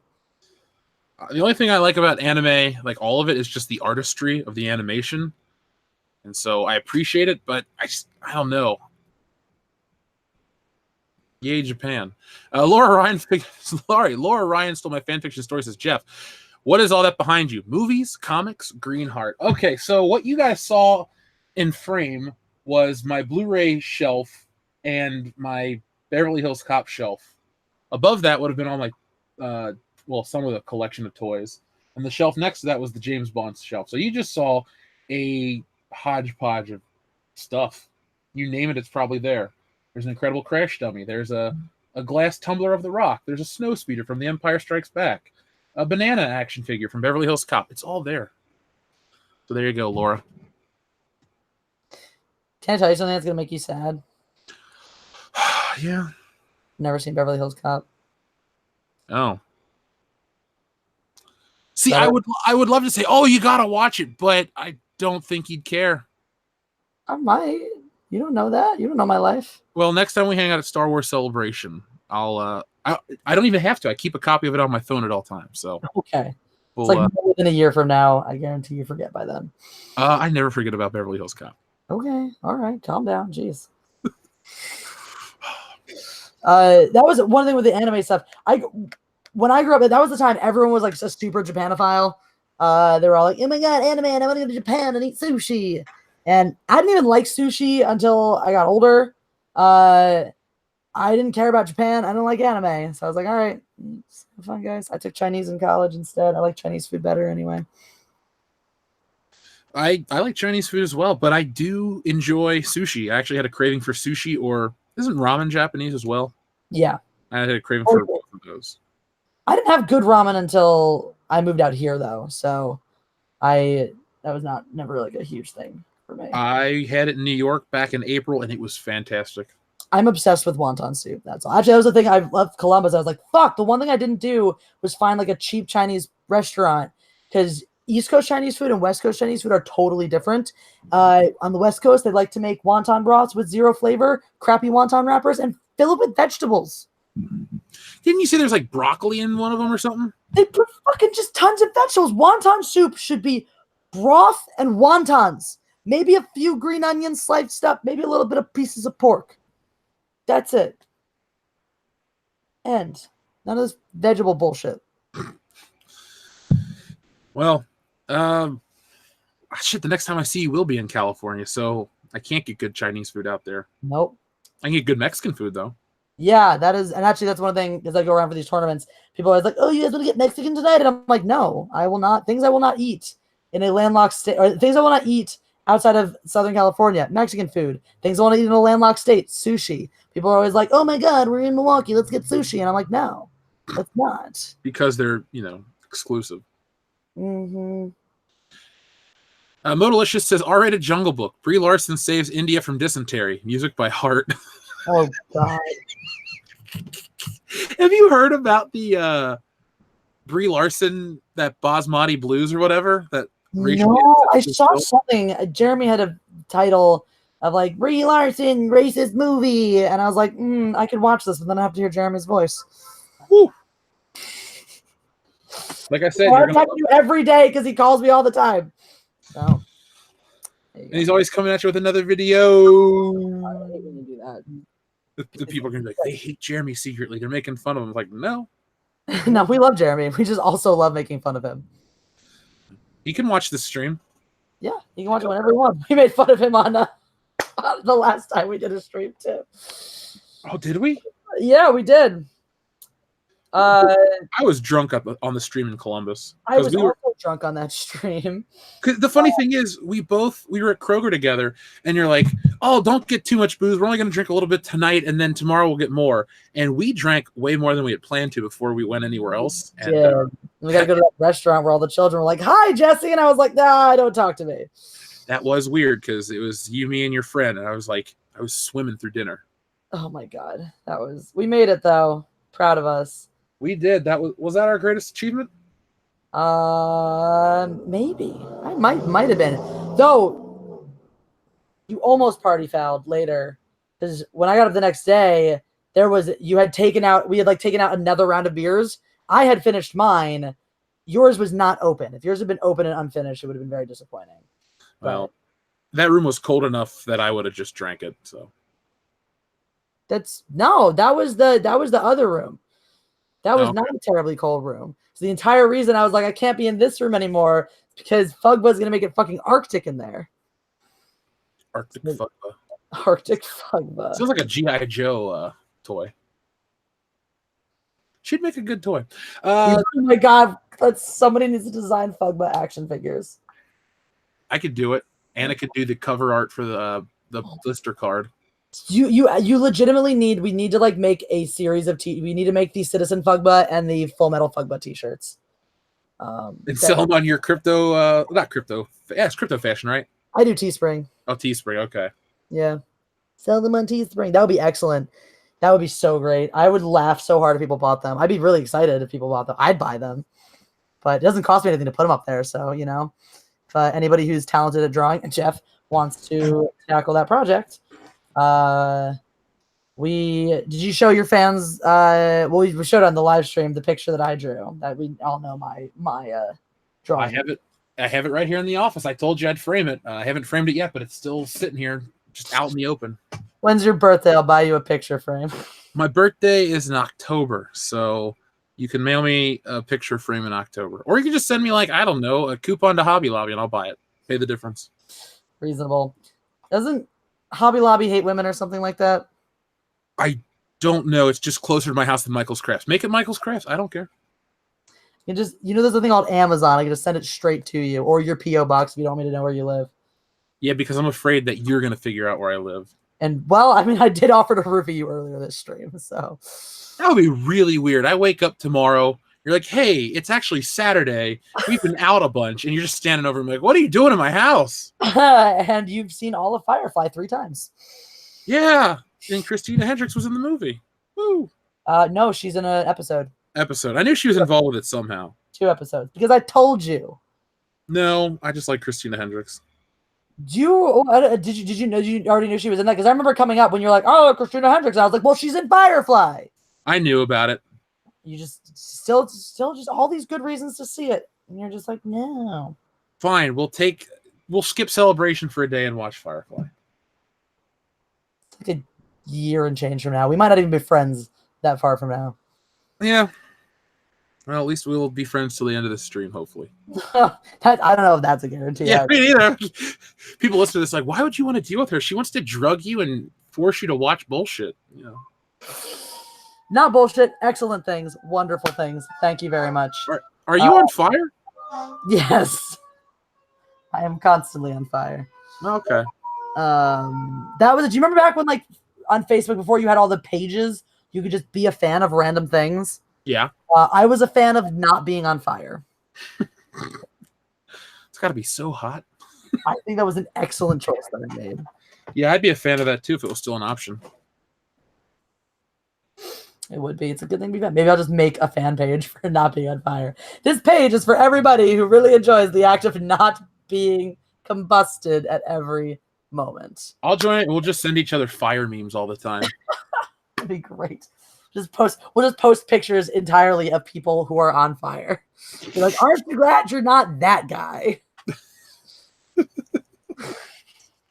That's morbid. What do you mean? Some people are on fire all the time. There's a guy who lights himself on fire like multiple times a day at Universal for the stunt show. Oh. That's pretty cool. Actually, there's 2 different people at Universal who light themselves on fire because they do that in the special effects show, and there's a guy in the stunt show that does it too. I don't know if you've ever seen it, but you ever heard about the Indiana Jones stunt show they used to do at Disneyland or Disney World? It was Disney World. I saw when I was a kid. That was damn cool. That was really cool. I enjoyed the fuck out of that. I've only been to Disney World once. I was like 12, something like that. Yeah. Been to Disneyland like 2 or 3 times. I don't like Disneyland. Disney World's fine. I I think Disney World's more interesting just because it's bigger. Like there's parts of it I haven't seen. Universal is my happy place though. It's 10 minutes down the road. I just go there sometimes for fun. Do you ever go not for fun? No. I just go there when I feel like it. Sometimes just for like a couple of hours. Yeah, I've been to Universal twice, but it was in the 90s. So it's been 21 years because it was Small Soldier Summer. Nice. I've never been to the one in Florida. I hear that one's more theme parky. Very much so. I missed the Back to the Future ride. Yeah. So our friend Russell Nash says R-rated Disney The Country Bears, a backwoods gay snuff film. Oh God, that is what that would be. That is exactly what that would be. Modalicious says R-rated Frozen, Adolescent Chronicles of Sub-Zero. Okay. For Mortal Kombat. Okay. I actually really like that one. Don't listen to her, Modalicious. I just said okay. Thank you. Klaus Dork says, it'll be great if the fans have a world-class BS meetup in the city they are in, bar or restaurant. It would be great to share stories and debate films. It would, Klaus Dork. It would be really great. That's why we're going to be in Indianapolis at Horror Hound in September. And if you're like Dr. Coffin Nails or any of the other listeners who have made the trek up to see us, you will not leave disappointed. We stay at the table the entire weekend, so it's not like we're going to be off trying to meet Shannon Elizabeth or somebody. We'll be drunk, probably. Definitely. And this year, we're going to take the tablet and we're going to stream Kevin Smith movies while we sit and talk to you guys. So come hang out with us. It's going to be a lot of fun. And we'll debate anything you want. We may have a meet and greet that Saturday night. I know last year a couple people drove in. I think this guy named Jeremy, well, I know who he is, but he drove, I think, 8 hours to come hang out with us. And then when we were done, he drove right back home. Like he didn't sleep or anything. So that was dedication. Shout out to you, man. But yeah, Klaus Dorka, if we're ever in your neck of the woods, shoot us an email and we will go have beers. First round's on me. Just for you, though. Not everybody, because that'd be expensive. I'd be like drinking with Jesse. That does get expensive. Not as expensive as Jesse drinking in LA. It's much more expensive to drink out here. Drinking in Ohio was great. I was like, oh my God, this bar tab is not $1,000. Well, you bought one night for me, so thank you. You're welcome. That was what is Char Bar, right? Where it was like less than $40. There had to be drinks that we had that they did not put on that tab because there's no way. Yeah, because you were like, you got to have a Long Island iced tea. I'm like, okay. So I drank that, and then I drank a whole bunch of those beers. Yeah, and I had multiple mixed drinks after that. What was it, a slow gin or whatever? I did a slow gin fizz. That was great. This guy was like, this bottle hasn't been open in a long, like this bottle's been open for a long time. Like it's probably been open for 6 years, which was the last time I came in here and asked if you guys had slow gin. So I had never heard of it before. It's delicious if you are weird like me. Obi-Wan 27883 says Trouble Man was the Sam Wilson suggestion to Cap. So I was right. Boom. There you go. You're so smart. I feel special. Logan Michael Anti-Funko Pops is an R-rated version of Disney's Songs of the South. Is that just it's just Songs of the South? Pretty much. That makes sense. That would be a terrible, terrible thing to release today. Oh my God, that would be hilarious though. There's like a Disney hack and there's like a 4K remaster in their vaults. It's like, why would you remaster this? Just in case the times change. We wanted to be on the cutting edge. You know, at some point, the SJW movement's going to collapse underneath itself, and that'll be high time for the white supremacists to take over. Obviously, that's the society we'll live in. I'll be in New Zealand by then, so peace. Half of me is in danger. All of me is in that situation. The hunky chunky funky monkey says R-rated Pinocchio. Fairy sits on his face and says lie. Oh, not underrated. That one's that's a solid NC-17 at least. Yeah, you might be pushing the X on that one. That'd be an interesting take. A very bold, a very brave choice there. The hunky chunky funky monkey. Think Disney will fund it? Probably. We could ask Abigail Disney. She's so mad at them for making their employees forage for food in the garbage cans. Why not? Why not? It sounds like anything's possible right now. Proper Jeremy you actually have read my mind here, my friend. He says, went to the McFly house the other day for fun and because I can. Do you think you'll visit Back to the Future locations while you're in California next year? Yes. Nick and I have made the plans to visit Back to the Future locations as well as Halloween locations. So, there you go. Jesse, will you be our camera person, operator? What an honor. Probably not, because that sounds like it involves a lot of driving around Los Angeles. So no, thank you. I'll buy you beer. A beer? No, I said beer. I didn't say a beer. Oh, okay. Beer. Just beer, unspecified. As much beer as I require? Yes. And shots. And appetizers. Okay. Oh, okay. Yeah, bacon. And what? Bacon. Oh, bacon. I love that place where just one of the appetizers was just a plate of bacon. I'm like, this is excellent. I digress. Okay. I'll do it. Cool. My Proper Jeremy. After a certain number of shots, but what we'll do is I just literally want to look at the house and then be like, all right, roads, where we're going, we don't need roads, and then drive away. I don't need to just like take a million pictures. Like somebody lives there. It's kind of weird. That's hilarious. I went to the I camped near Crystal Lake from Friday the 13th. In New Jersey? No, the actual place where it was shot is in California. Which one? Because the original one shot in New Jersey. Camp No Baby Bosco. Are you sure? Yeah. Are you sure it was shot? I thought it was just set there. No, it takes place in Crystal Lake, which I don't think it ever says where Crystal Lake is. And maybe it's the other way around. Maybe it was based on the Crystal Lake from it. The location was based on that Crystal Lake, the one in California, and it was shot in New Jersey. It was one of the two things. Oh, okay. So I think it was the location that it was written around, or that was supposed to be. Our friend Logan Michael's like, they're talking about Friday the 13th. Yes. He loves Friday the 13th. He is so heartbroken that they have to cancel the license to make the merchandise. So I'm sorry, Logan Michael. I feel you, man. It's not even a joke. Obi-Wan 27883 says, Jeff, in my city, the resurrected DMC headquarters has a showroom full of DeLoreans. Can show you at Celebration next year. Well, it looks like I'm going to be full up at Celebration looking at Back to the Future stuff. So I knew a guy briefly, we might still be friends on Facebook, who owned a DeLorean. Owned as in specifically one of the did they use more than one on set, or was there just one that they used? What, the cars? Yeah. I think there were 3. Yeah, he owns one of them, the actual ones they used in the movie. Because LA, you meet all these weird people. This is the most bizarre thing too. It was way back when I first moved out here. I was living with a friend of mine who used to be a runway model. And this is the most LA story ever, by the way. Used to be a runway model. Had a lot of model contacts. They invited her to some fancy model party in Venice Beach, at like some fancy neighborhood in Venice Beach. So we went down to this awesome apartment down there. I was dressed as Slave Leia. There are some adorable pictures of me and that guy, actually, because I met this guy and we just started chatting, and he happened to bring that up. He was somehow involved with the production, or knew somebody who was really close to somebody who had, and whatever it was. I don't know if he owned it or if he was just storing it in his garage. And he was like, yeah, it's like down the street from me right now. And I was like, you need to take me to see this. But then alcohol happened and we started flirting. And then he started telling me about his failing marriage.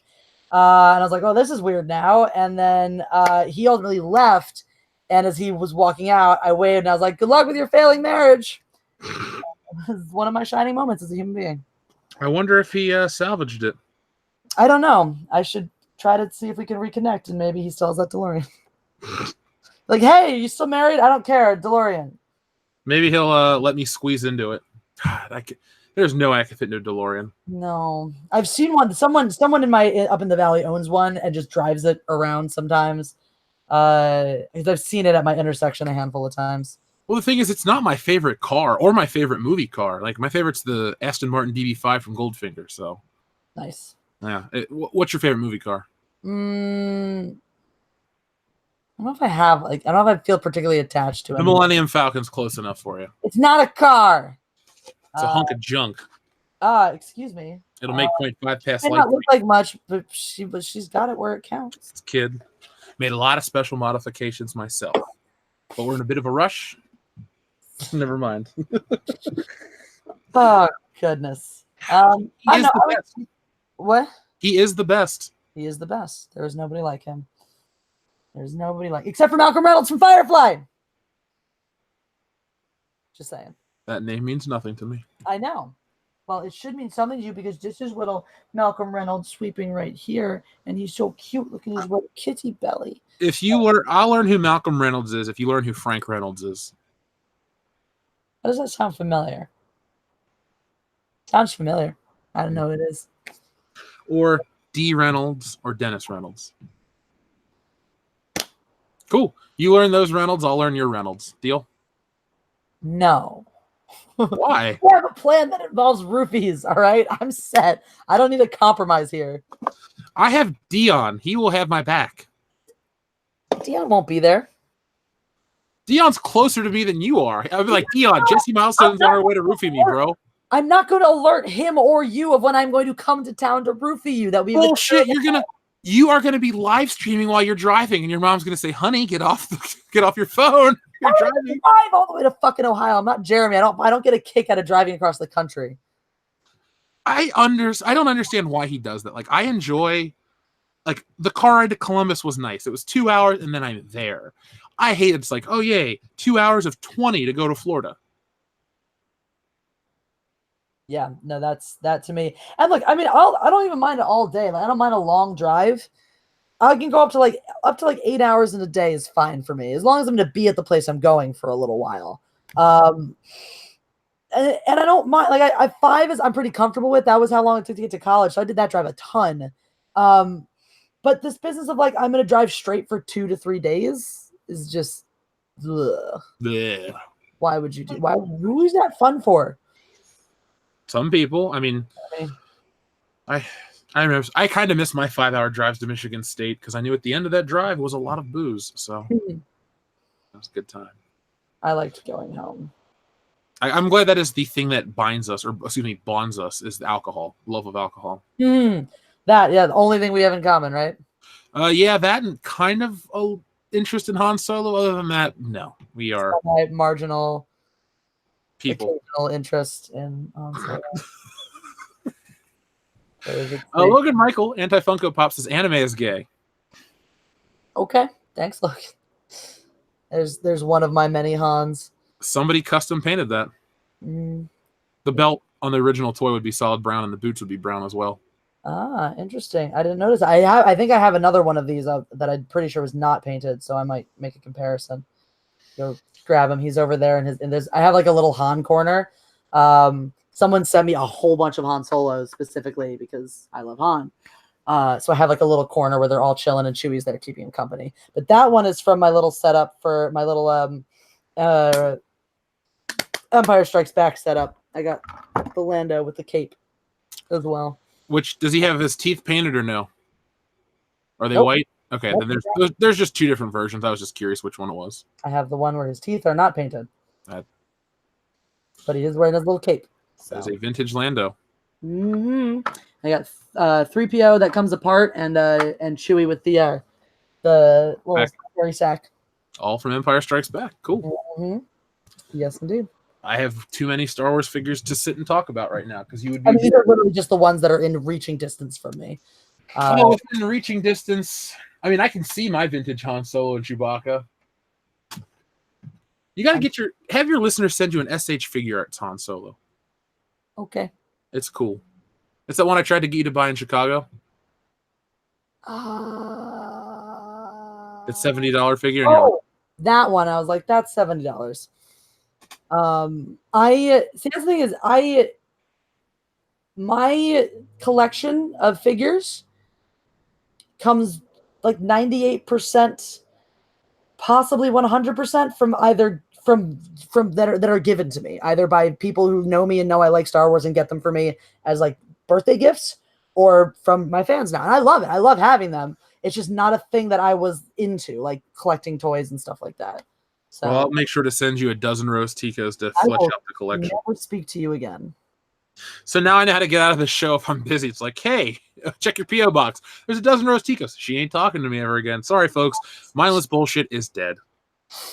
Awesome. Now you have an out clause. There you go. Roast.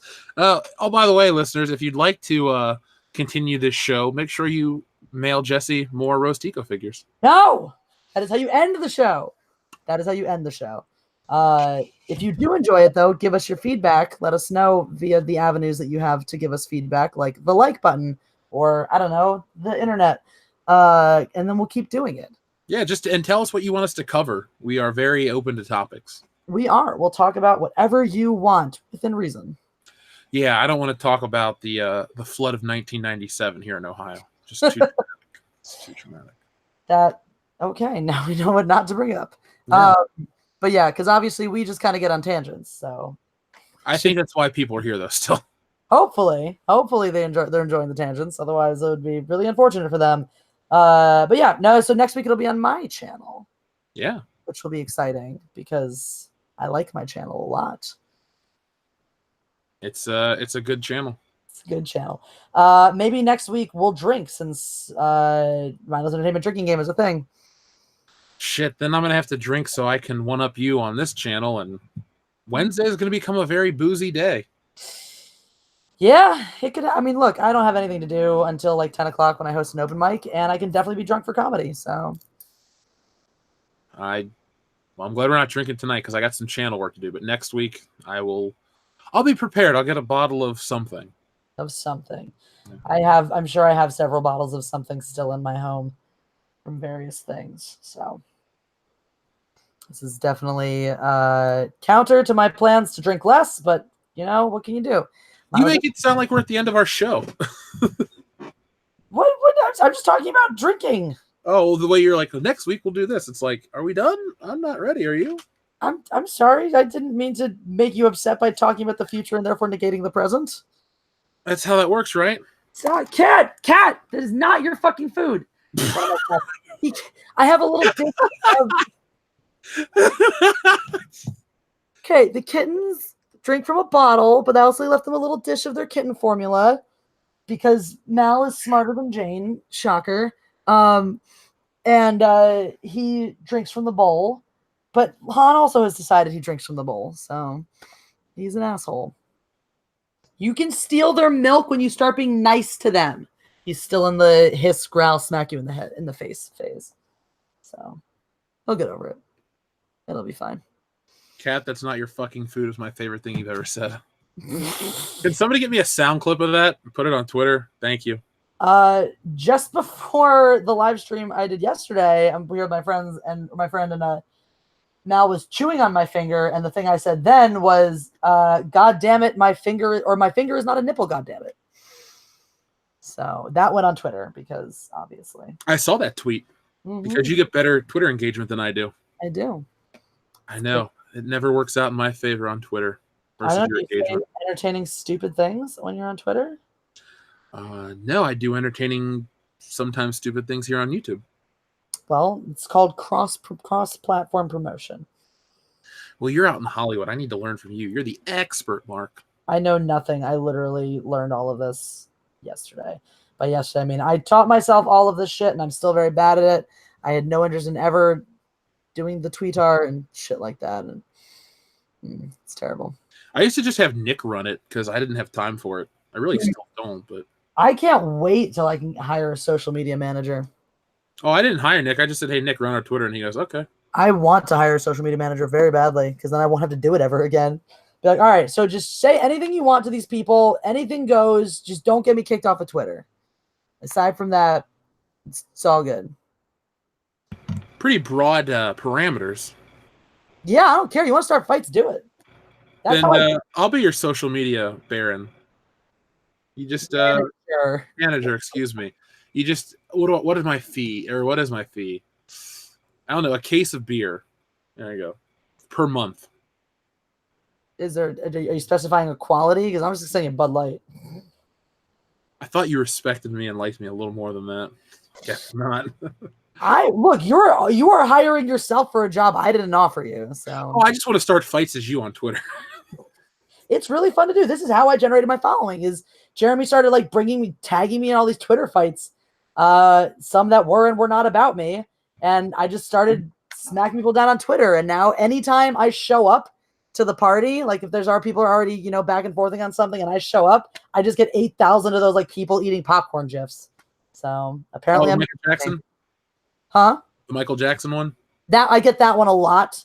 I get a bunch of there's a lot of them out there though. I know of them because I've seen them all. Because apparently I'm entertaining. This is a good thing for my brand since I am called Mindless Entertainment. So I'm called World Class Bullshitters. That seems to fit what I do.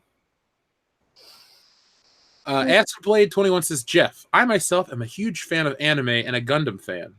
If you ever have any questions about Gundam, I'm your man. Well, Blade21, what's that main Gundam? It's like mostly a white robot with the red and the blue and the yellow like icon on its head. Because I wouldn't mind owning one of those, like just to add to my pop culture collection. Kind of how I want to get a He-Man and Skeletor. I'm not really fans of He-Man and Skeletor, but they're part of popular culture, so I do what I want. Mareth Dealine says, Stealing Jeff, starring Jesse, Anna, and Ivan. I'm vetoing Ivan. How about Kendo? Well, no, Kendo can't because he would let me out. I don't want Jeremy to be involved in this. How about it's just the two of you? It'll be funnier that way. Yeah. One, especially because how do we steal you when you like are bigger than both of us combined? That's true. I am. It would be really funny to watch Anna try to lift like one of my legs. It would be hilarious. Oh my God. That's what I said. If you were to like drug me, and you were trying to get my body somewhere, you're screwed. Like if you accidentally killed me. No. If I ever needed to move your unconscious body, I would bring a crew. There would be a crew. Well, just don't. What's up, kitten? Would it be your Philly cheesesteak crew? Are you hungry? Maybe that crew. I was thinking just the drinking crew that I'm putting together for Vegas. That sounds like a fun concept. I'm very excited for this. Kitten, are you hungry? Is that why the mew? Look at this. He's gonna drink from the bottle. You guys, this is not the most precious thing you've ever seen. Look at this. Look at my this. audience is like, what the hell is happening, Jeff? I am feeding a kitten from a bottle. All right. Look, mama's never gonna take breaks. I'm a crazy cat lady now. Well, while you're nursing that adorable kitten with a bottle, Echo Base Network says, Jeff, don't do it. It's a trap. LOL. Probably in reference to me roofing you. Yeah. Mongo's Big Think says, just popped into the stream and it's looking cool. Well, Mongo's Big Think, thank you very much. Thank you. Hopefully you think it is still cool now that you've been here for a minute. Dr. Coffinail says, I promise I won't roofie you in Indy. Smiley face.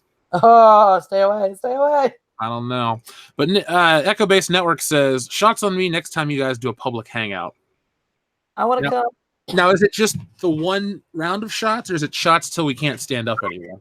Yeah, there's going to be a lot of shots. That'll be good. Just don't get us shots of... Well, Everclear's okay. We can do Everclear. I am suddenly coughing. Got that coughing fit still?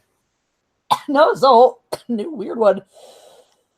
I finally shook the other one, and I can't do anything about this, like silence my mic or drink any water because I'm bottle feeding a kid. I'm just gonna sit here slowly dying on air as I take care of this creature. While you cough up a lung, Proper Jeremy says you can easily knock out all the main Back to the Future and Halloween locations in a single day and more. You could even eat at the Burger King from Back to the Future 1 for fun. Well, Proper Jeremy, I think I'm just going to call you and be like, will you drive us? Tour guide. I will still film in exchange for alcohol. That means we can drink on location, not in the car, and then, he can drive us.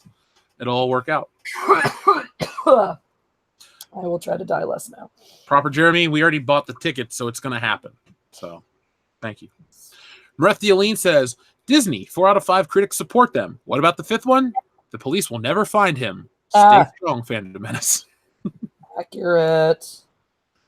And then AcidBlade21 actually answered my question very quickly. He says, the main Gundam from the original 1979 series was designated as the RX-78-2 Gundam. All the Gundams that are featured in the later series is based off that design. So I'm going to take a screenshot so I can go on Amazon one night when I can't sleep and buy shit that I don't need. Sounds like what most people do when they can't. Actually, that sounds like what women do when they can't sleep. Well, I get just cases of stuff to my house all the time. Sounds like a lot of stuff. Yeah, it's good stuff. I don't buy stuff for myself because apparently other people just send it to me anyway. But I do have a breathalyzer now. Did I tell you that? No, we haven't spoken in a while. Somebody sent me a breathalyzer. Pretty accurate for somebody like you. Yeah. We should play with it next year's celebration. Yeah, well, next time I see you, please bring the breathalyzer. We should see. I can learn how drunk I can get before, I shouldn't drive. Yeah, that's exactly what we're going to use it for, being responsible and understanding when we're over the legal limit. By the way, Ryan Geiger, excuse me, he says, Jeff, if you want the RXO Unicorn Gundam. Okay. Well, I'm going to take a screenshot of that too, so I know which Gundam I want. Watch all of a sudden develop a Gundam addiction and have Gundam versus Godzilla in this office. Could be worse. Yes, there. I mean, you could be My Little Pony. Somebody sent me a bunch of My Little Ponies, but it's okay for me to like it because I'm not a dude. I mean, if anyone ever sent me My Little Ponies, I'd take him to Dion because he's afraid of horses. See, I never got into it like as an adult person, but when I was a kid, like I had the My Little Pony toys. Those were fun. Those like for me, My Little Pony toys are fun childhood memories. This whole friendship is magic nonsense can suck it. I don't know the difference. There's the TV show now, and that's where the bronies came from. The people who like unironically watch this show. They're like dudes aged 18 and older who unironically watch it for some reason. So if they like it, they like it. I used to watch a show called Bo Bo Bo Bo Bo Bo, and the guy had a fighting nose hair. Some of the people who like it also like write and explore and draw pornographic images relating to My Little Pony. That is not for me. Nor me. Yeah. I'm glad we agree on that. Han Solo and My Little Pony porn is not for us. I'm down for Han Solo porn. I'm not. I'm okay with it. I read a great fan fiction once by a fan of my channel. It was Han and Lando and Leia. It was a great three-way. Well, next time I watch Star Wars, I'm not going to think about that. Probably shouldn't. Remind me there. Tell you a short story regarding the My Little Pony stuff, but it is not suitable for all audiences. So, well, just tell me before we go off the air. Yep, you got it. Sorry that you guys can no longer see the kitten eating. He's decided to sit on my leg while he's eating. I guess I could tilt it down.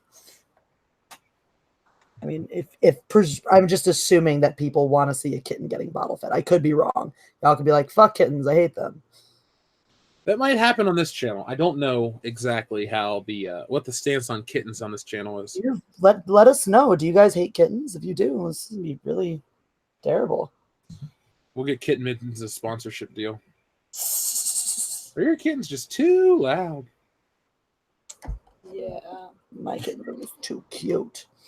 My hair likes kittens, apparently. So what were your thoughts on Thor 4? The announcement that's going to be the next, it's got Taika Waititi directing and all that. I'll probably see it. That was kind of my reaction. I'll probably see it. Well, did you enjoy Ragnarok? I did enjoy Ragnarok. I enjoy the fact that like tonally the Thor movies have, and that's the thing that's been pretty consistent with all three of the Thor films, is that they don't take themselves that seriously. Even with Ragnarok being caught up when everything's moving towards Thanos and all the movies are more tied to each other and the stories are more tied to each other. It still never took itself that seriously, and so for me it was fine.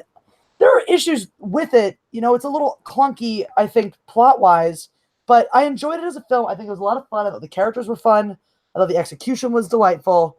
I was totally okay with it as a movie. I think there are people that have a lot of valid criticism of it. And I think there are also a lot of people that didn't like it because it stayed with the original sort of tone that Thor set, and rather than melding more with the rest of the where Marvel was going. Chris Hemsworth has such a strong presence that I will watch him as Thor in any setting. So I'm happy with Thor 4. Yep. No, I'm pretty much there on that as well. I think he's one of the more talented actors in Hollywood right now. And I'd actually be really, as much as I love watching him be Thor, I hope that now that the Avengers is it's probably gonna be less. Though I mean, he's doing Thor 4. Unless they're just gonna bring the Guardians into Thor 4, it'll be interesting what they do with that, because they have an opportunity to be like either Thor 4 with the Guardians or Guardians 3 with Thor. But both of those movies are being made, so one would think that Chris Hemsworth is going to end up, based on where we left things at Endgame, is going to end up in both of those.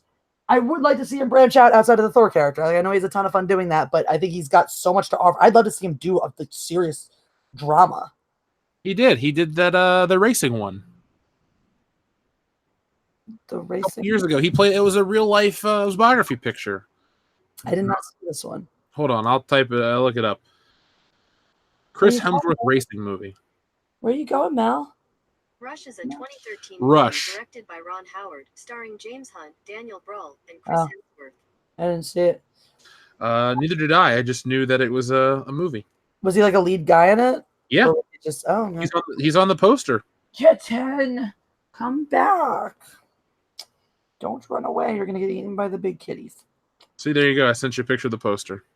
I will look. Oh my gosh. Salvador says, those kittens need mittens. He just nuzzled me with his little nose. He just rubbed his nose on my face. You look touched. I am. Jane did that to me earlier for the first time. He did the head rub thing. It was delightful. Mal, you're just going on an adventure? He is really very precocious and very exploratory. He's just like, nope, I figured out how to climb down from this bed. And he could figure out how to use the same avenue to get back on it. These guys are like 3 to 4 weeks right now. Heads up. Like, they are very young kittens. Oh, hey, this looks interesting. Maybe I will watch this. There you go. Thank you.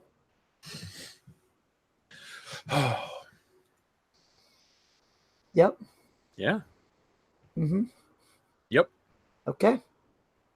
Yes, sir. Well.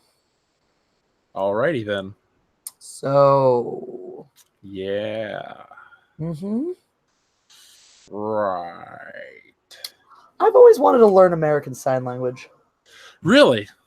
What is your interest in grasping that new form of communication? It just always seems entertaining. Yeah, always. Seems like it'd be a lot of fun. Can be. Maybe we'll learn it, and then we'll practice it together in California next year. Go find some deaf people and just see how we're doing. We'll do an ASL or American Sign Language podcast here on YouTube. Sure. So show everybody what we've learned. Yeah. I feel like our audience deserves to know that. Yeah, branching out, being woke and stuff, right? I doubt that's being woke, but okay. No. I firmly believe that the path to wokeness is through ASL. I don't know if I agree with that. It's a path to many things, but wokeness, why not? Counter argument. Why not? Why is ASL not the path to wokeness? Look, it's all in the spirit of getting along, of making new friends, of being inclusive, including people in places they might not ordinarily get to go. Yes, and I don't see what the problem is. So wokeness, right? Inclusivity, diversity, hooray. Yeah, I don't think ASL discriminates any color. So what you're saying is then ASL path to wokeness. So I'm right. But I'm also not supposed to listen to you ever. This is only sometimes. Sadly, I listen a little too well. Apparently. Yeah. This is yeah. This is why I yell all the time. It's because no one ever listens to me, but I'm always right. So ASL is American Sign Language, children. It could also be age, sex, location if you want, but I think that would be the counter argument to wokeness. Age, sex, location, not part of wokeness. That's like old internet lingo from shit, like 15 years ago, 20 years back ago. in the day. On the AOL chat rooms. Oh my God. Those were fun. Those places I was not allowed to go, so I never did. My mom had to go to work, so I logged in and whatever. I never did. Never ever. Never ever. Yeah. No, I oh man. And then we had AIM. Yeah. Good old AIM. All right, what was your embarrassing username from back in the day? God, something about Sub-Zero, like from Mortal Kombat. I wanted mine to be Psycho High Guitarist. It was too long, so I was just Psycho High Guitar. Oh. Which, because that was the age that I made that, the idea of it was fun to joke about being high. I was far too young to have experienced it, and actually did not. I went on to then not smoke pot ever until I graduated from college. So, aren't you glad we claim to be adults looking back at the stupid things we did?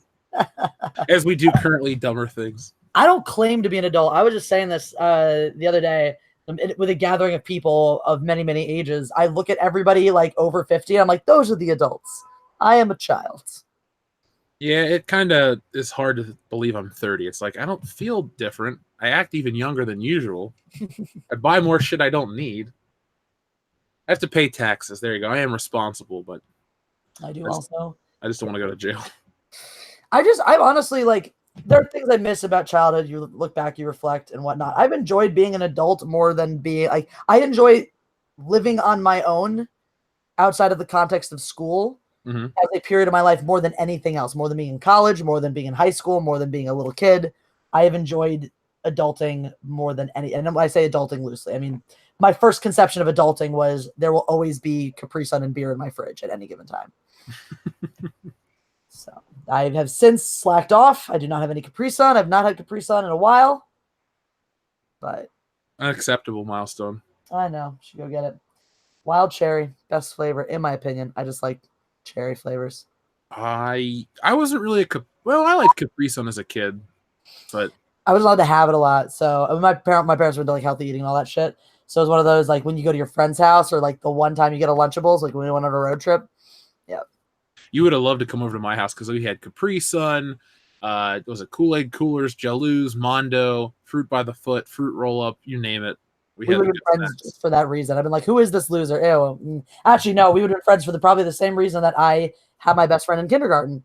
My best friend was my best friend in kindergarten because he was the only other person who knew who Boba Fett was. Well, I'm older than you, so we wouldn't have lined up. Plus, I wasn't aware of who Boba Fett was in kindergarten. If you would have met me in kindergarten, I'd be like, let's play Power Rangers. Oh, when did you first see Star Wars? When I was in the first grade. Ugh, lame. Yes, Never I know. I did also. That was before Star Wars. It was Power Rangers, and we would go play Power Rangers. That was my best friend from before kindergarten, from preschool. We would go to his house. We would have a snack, and then we would play Power Rangers. I had all the toys, but I probably wouldn't have let you have been the blue one. I was the red one, so it's fine. That's cool. He was not my favorite back then. He was my favorite. And then the White Ranger was my favorite. So the guy who played the original Black Ranger, Walter Jones. Yeah, Walter Jones. He frequents the bar down the street from me a lot, to the point where we've actually hung out and had multiple conversations, which was good because the first time we were ever there, or the first time I ever saw him there, I texted my friend John, who's a huge nerd, and he was like, don't let him leave. I will be there in 5 minutes. And then probably freaked him out by like fanboying over him a little bit. And so fortunately, I've been there back enough times where he's been there that he's forgotten that traumatic moment. And we are now like, I wouldn't say friends, but we talk and we follow each other on Instagram. Ways to try to make me jealous. Befriend the Black Ranger. I did it. If you befriended the Green Ranger, it'd be a much different dynamic between us. Okay. He's just that much cooler. That's reasonable. Alpha Terranima has a pitch for... What'd you say? Don't hate on Zach. I don't. I like the original Rangers. I met him once. I literally bumped into him as I was leaving the bathroom at a convention once. Ah, cute. Hey, I'm like, oh my God, it's you. He's like, really? Where? I'm like, oh shit. Anyway, Alfred Nima says R-rated Hunchback of Notre Dame. It's just Borat set in 1482, starring Sacha Baron Cohen, Zoe Saldana, Charles Dance, and Chris Evans. Music by Will Smith. Haha. There we go. Yeah, I like that. I would see that movie. These pitches are actually getting better. Like, we had a bunch on the High Council last night. The only thing that sucked is that Ethan and Mahler just weren't into the game. Oh, that's no fun. I was loving it. Modalicious sent in a whole bunch of them, and they were good too. Mahler's Kit Kat thing, that was adorable. Oh, Kit Kats and soda? Mm-hmm. It made me want to get a Kit Kat.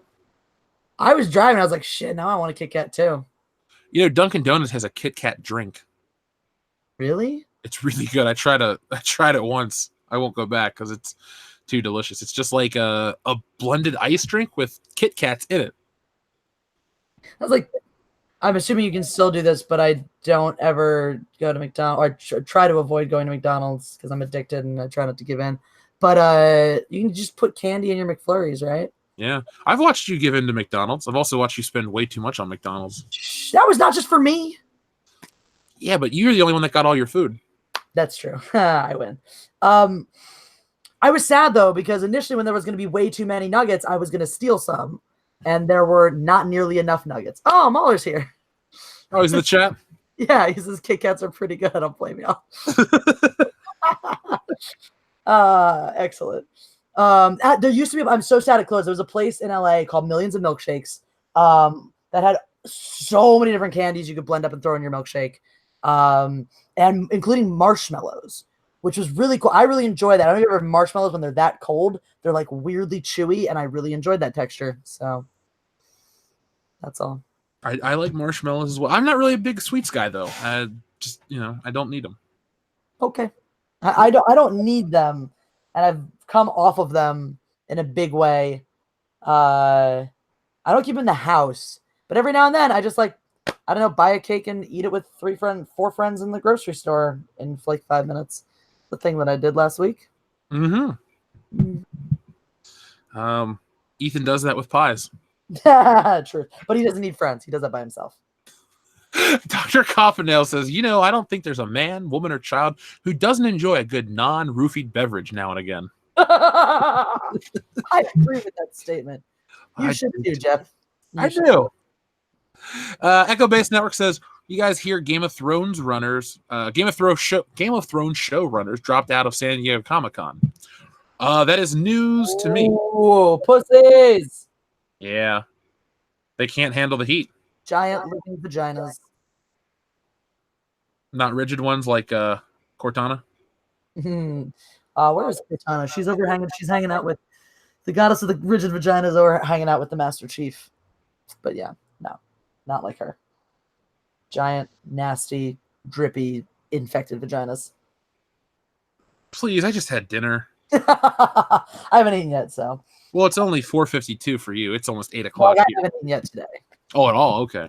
That was just not a thing I had time for. I was busy feeding 4 different cats, getting my haircut, feeding 2 of those cats some more, feeding the other 2 cats more, and yeah, that was my day. I think a haircut is on the agenda for tomorrow myself. It's just too damn hot here. Maybe I'll stop being lazy and shave. I would feel like that would get hot after a while too. It is, but I work indoors, so I have a fan. Okay. Yeah. No AC? Oh, we have AC. I just have a fan on me directly. I have one of those right now. It's actually cool here today. It's only 80 degrees. It's really nice. It's supposed to be like record hot tomorrow in the next 4 days, so. Yep. I'm just gonna work on stuff for the channel and watch Comic-Con coverage. Actually, no, I got this show tonight, which is, been good. Then I got the podcast tomorrow with Razor Fist. Friday night, we got a drunk commentary for Spider-Man on the channel here. And then Saturday, I might have the night off. And then Sunday, I got a Patreon hangout. So I had a lot going on this week. Tomorrow, I have nothing. I actually might swing down to Anaheim and meet up with Jeremy and Gary. Because they're both Just down. call him Jeremy. Jeremy. Jeremy. I might go hang out with Jeremy. Oh my god. Oh my god. Sorry, that just Jeremy and Gary, if they were gay, would make the most adorable bitchy gay couple. Can't you just picture it though? Maybe. Gary's on top, but like, oh, that would. I'm just seeing it now. I'm seeing it now. I'm blocking this out mentally. Oh my god, it would be so adorable. Mm-hmm. So adorable. It'd be great. It would be so great. Kind of gross. Echo Base Network, we covered his. Infernal Iris has a question for you, Jesse. Oh, hey, yeah. Jesse, wanted to know if you got the box I sent you at the end of June. I did. It came while I was in Columbus, so I returned to my home with a bunch of lovely boxes. I have unboxed and shot that. I haven't uploaded it yet, but I do have. There's another unboxing. I had my third gigantic box from Denmark. That's like a 20-minute one that I have to upload. And then that one is the next one. So right now I've been doing my unboxing videos, setting them to unlisted and posting the links on Twitter and on the community section of YouTube. So keep an eye out. I'll try to put those up probably over the weekend, if not before. So yes, and for hours. Thank you so much for everything, by the way, for all of it. I'm actually looking right now at some things that came in that box.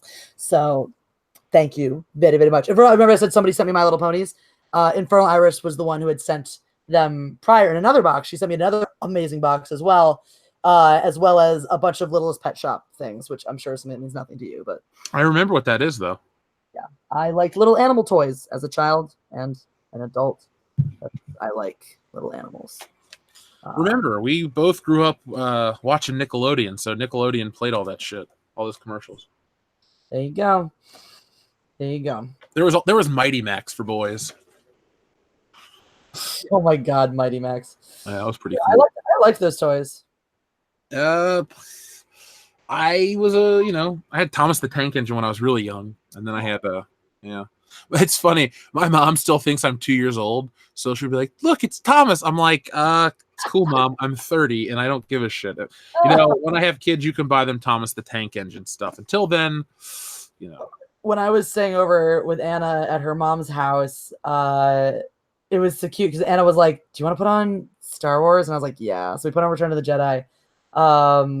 We ended up falling asleep watching it. But her mom came in. She's like, "What are you girls watching?" And we were like, "Star Wars." And she was like, "Oh, of course." Yes, this is like this is the best moments of childhood all over again. Not enough of my friends liked Star Wars as much as I did. That's such fun things for me about the Phantom Menace is just connecting with other people about Star Wars in the same way. It is. It's funny though when I meet people that are slightly younger and they're talking about how passionate they are, and they're like, "Oh yeah, man, episode 2." I'm just like, ugh, come on. It's an okay movie, but we got to get passionate about the better ones. Of the original 6, or of the real 6, I would put that at the bottom for me. What about you? Episode 2? Yeah. So I objectively think it's the worst piece of cinema of the original 6.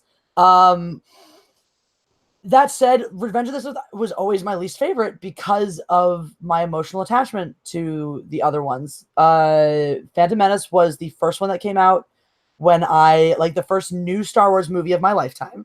It was not the first Star Wars I saw in theaters, actually, because they released the special editions in theaters, and I went to see those.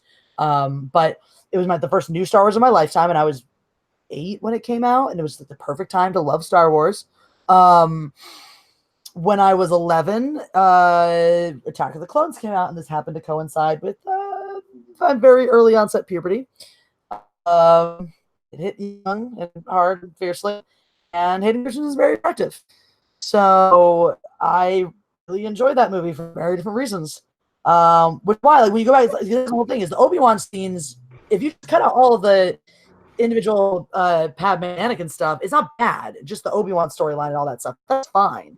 But I also viscerally enjoyed the Anakin stuff because I was like, I just want to do things I didn't know my body was capable of doing to you.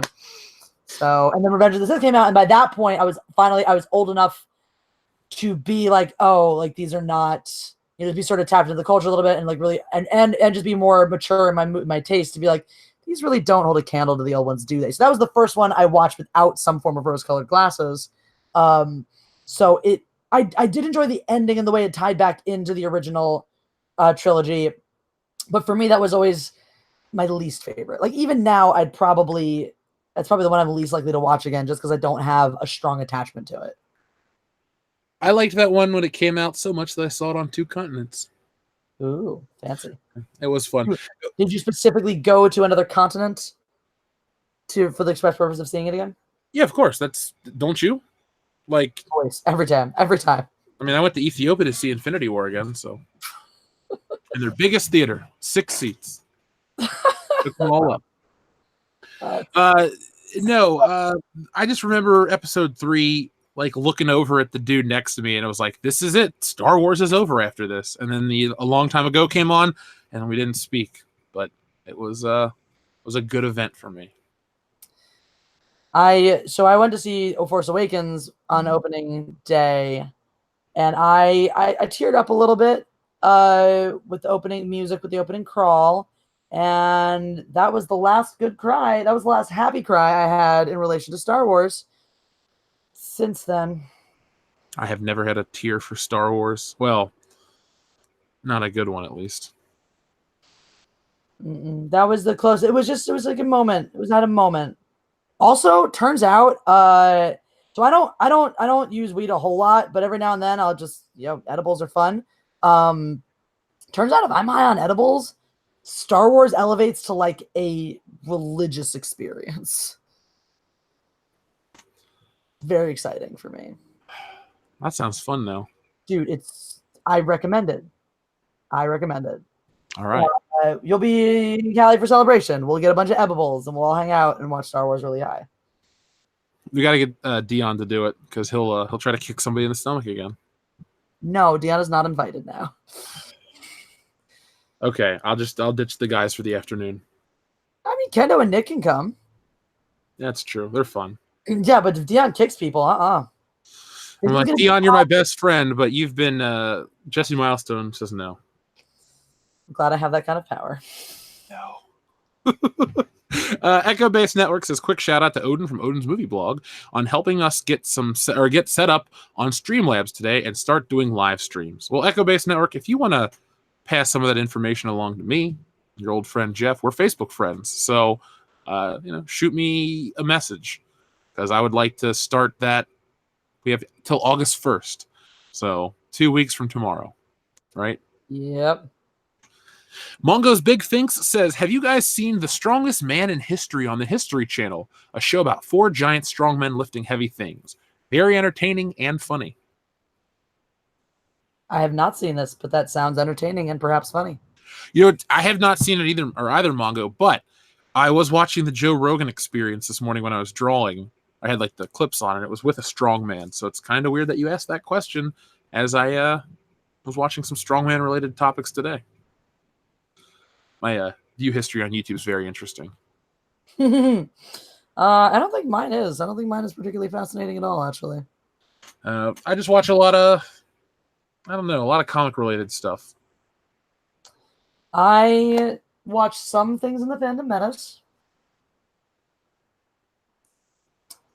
I put on the sounds of kittens meowing to drive my cats crazy. Though now I'm just driving them crazy by having 2 kittens.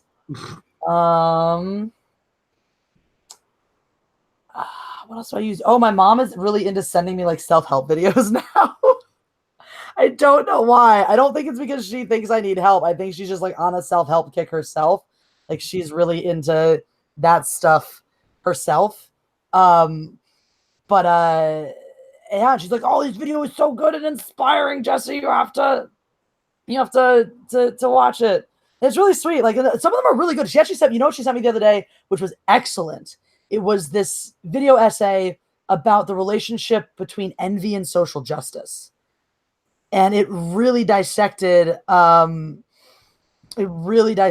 nature of those things, like the relationship of those things and how this, and you can see it in the toxicity of the social justice movement, and how it's like they're never satisfied. If you give them what they want, they just take something else. They just find something else to hate because it's part of their identity. It's not about It's not about getting the thing. It's about you, the fact that you have a thing. And the whole business too about it's not about elevating other people who have a healthy relationship with things they want that other people have, use it as motivation to get that thing for themselves, and are genuinely happy for the other people who have it. People who have an envious relationship with it, they don't necessarily, it's not going to make them satisfied to get the thing. It's only going to make them satisfied if you lose the thing, which is, explains the whole crusade against the white men. And it was great. This guy cited a lot of philosophers. It turns out a lot of philosophers have written about envy as a toxic part of society that destroys society. And it was really interesting. It really explained a lot of things. I've been referencing it a lot in my videos. Will you send me the link? Yeah, I'm pretty sure I have it somewhere. No, I put it in on top of one of, I stuck it in one of my videos. So I'm actually going to tweet it out later, and then I'll send it to you as well. It's really good. It's really good. So. I watch a lot of philosophical stuff in regards to the content we make. Mhm. I got one. I'm not going to announce it here. I'll tell you off air, but it's oddly prophetic. It came from an old RPG game. It talks about the future, and it basically talks about 2019. So Weird. Yeah, really weird. So do we have any other topics we want to cover, or? Yeah, we had a great brainstorming session, didn't we? We were like, nah, let's talk about Star Wars. I mean, I mean, you can never go wrong talking about Star Wars with this community. You really can't. You really can't. One week we should watch like a specific episode of an episode of Clone Wars or something, and come back and talk about how we liked it or something. If we ever run out of topics. I've never seen the Clone Wars. It's the thing I'm supposed to do. It's good. It's really good. I've heard this. I'll get around to it.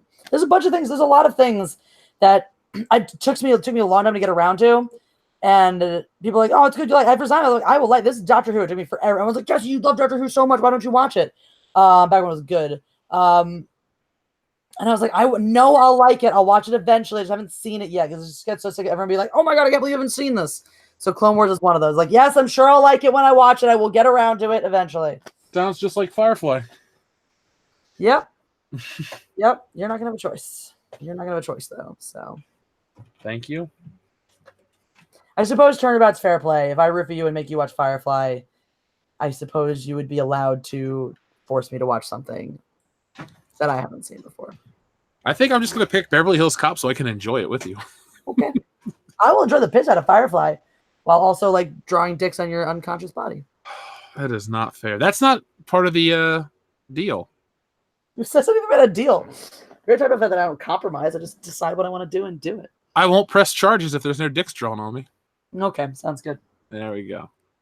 What if I draw the dicks on you in like a washable marker, take a bunch of pictures and wipe it off, and then you don't know I have the pictures, and I use those for blackmail later? Yeah, that sounds good. That's assault, brother. No, that's blackmail. I think I might win in court. We have a lawyer. I'm Jewish. So is he. But that means I'm related to a bunch of lawyers. Well, this dude is a huge fan. Aw, that's nice of him. He watches your videos too. Oh, that's even nicer. He's like a big Phantom Menace enthusiast, like everybody. Like, it was funny. We were in his house looking at his TV, and he's like, yeah, man, here's my recently watched. And there was like my video and one of Jeremy's and Ethan's, and it just, he's legit. He actually came to meet us at Horror Hound.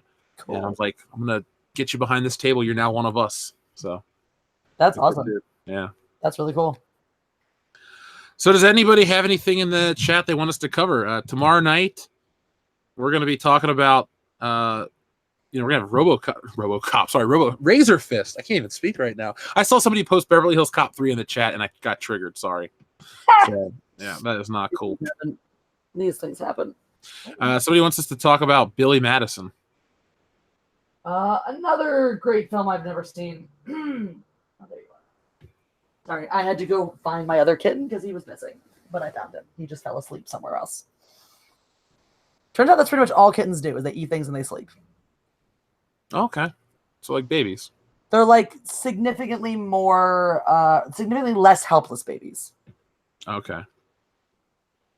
Like, because they can walk on their own, they can put themselves to bed, they can, yeah, it's about it. Right now, they're reasonably helpless, but give them a week or two, and they'll be significantly less helpless than newborns. No, Jeremy, they are not energetic yet. They are still in like we are sleepy kitten phases. We need more. We are barely more than fetuses. We need extra nutrients so that we can be alive. I'm sure they'll be energetic again in 1 to 2 weeks. They're probably going to tear up my house and drive me crazy. Hopefully by then, my cats will like them so that they can play and not fight. That's the dream.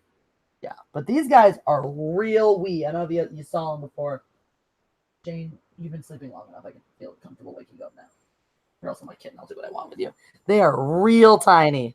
Like, I can hold them both in one hand, and Jeff can tell you I have small hands. Yes, you do.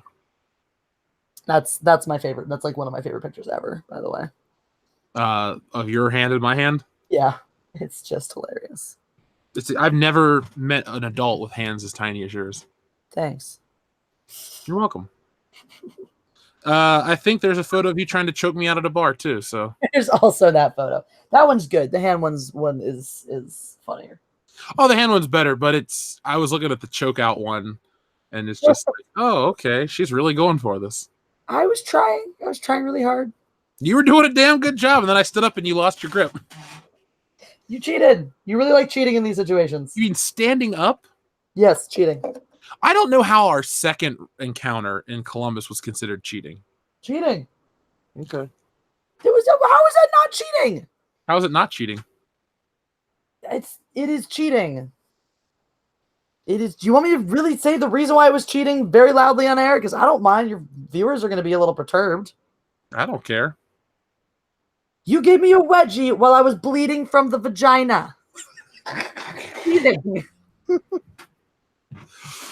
Cheating. That's not how I beat you, though. Yes, it was. I had pinned you to the bed, and I was like, are you going to quit? And I said no, because I had many moves left, and then you gave me a wedgie. That's true. That was why I quit. I was not done. So my record is spotless. Because you cheat. Mm-hmm. I have witnesses. They were there. They will attest to your cheating. We drank those bottles of wine from your listener. They don't remember shit. No, witnesses. Dr. Stephen Prostitute doesn't count. Chris was not that drunk. He wasn't there yet. What? He wasn't there yet. Oh, shit, he wasn't. Ha. Was the captain awake? No, she was kind of in and out.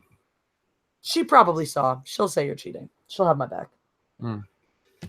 Mongo's Big Thing says, damn, Jeff doesn't hold back. Oh, God. I don't. Cheats. Cheating. All right. Well, next year in California, we'll have round 2, technically. I will have a long time to prepare myself. And me too. And then I will cheat. I'm going to Rocky IV it up. I'm going to start climbing mountains with logs on my back. I already climb mountains, so, you know. Logs on your back? Yeah, but I'm already a step ahead of you. You got to figure out how to climb mountains without a log first. I got to find a mountain. I live in Ohio. It's as flat as shit. Sucks. What you're saying is I'm going to win next year. Well, in the mountain climbing, yes, because you're already well-versed in that. I'm not even going to try to beat you in the mountain climbing aspect. But the log carrying, I got you beat. Yeah, but you don't need strength necessarily to win a fight. It's true. You just need to... The right dirty move at the right time. That's how I beat you. Yes, by cheating. It wasn't cheating. Dirty move equals cheating. Mm-mm. Cheating. Ric Flair is the greatest world champion of all time. He didn't cheat once. But you cheat. That was a... Never mind. That was a wrestling joke. Okay. Jeff knows he can't beat Jesse, so he's not even going to try. By the way, shout out to James Grimes and Michael B. for the Scott Steiner math reference. You guys are my favorite listeners in the world right now.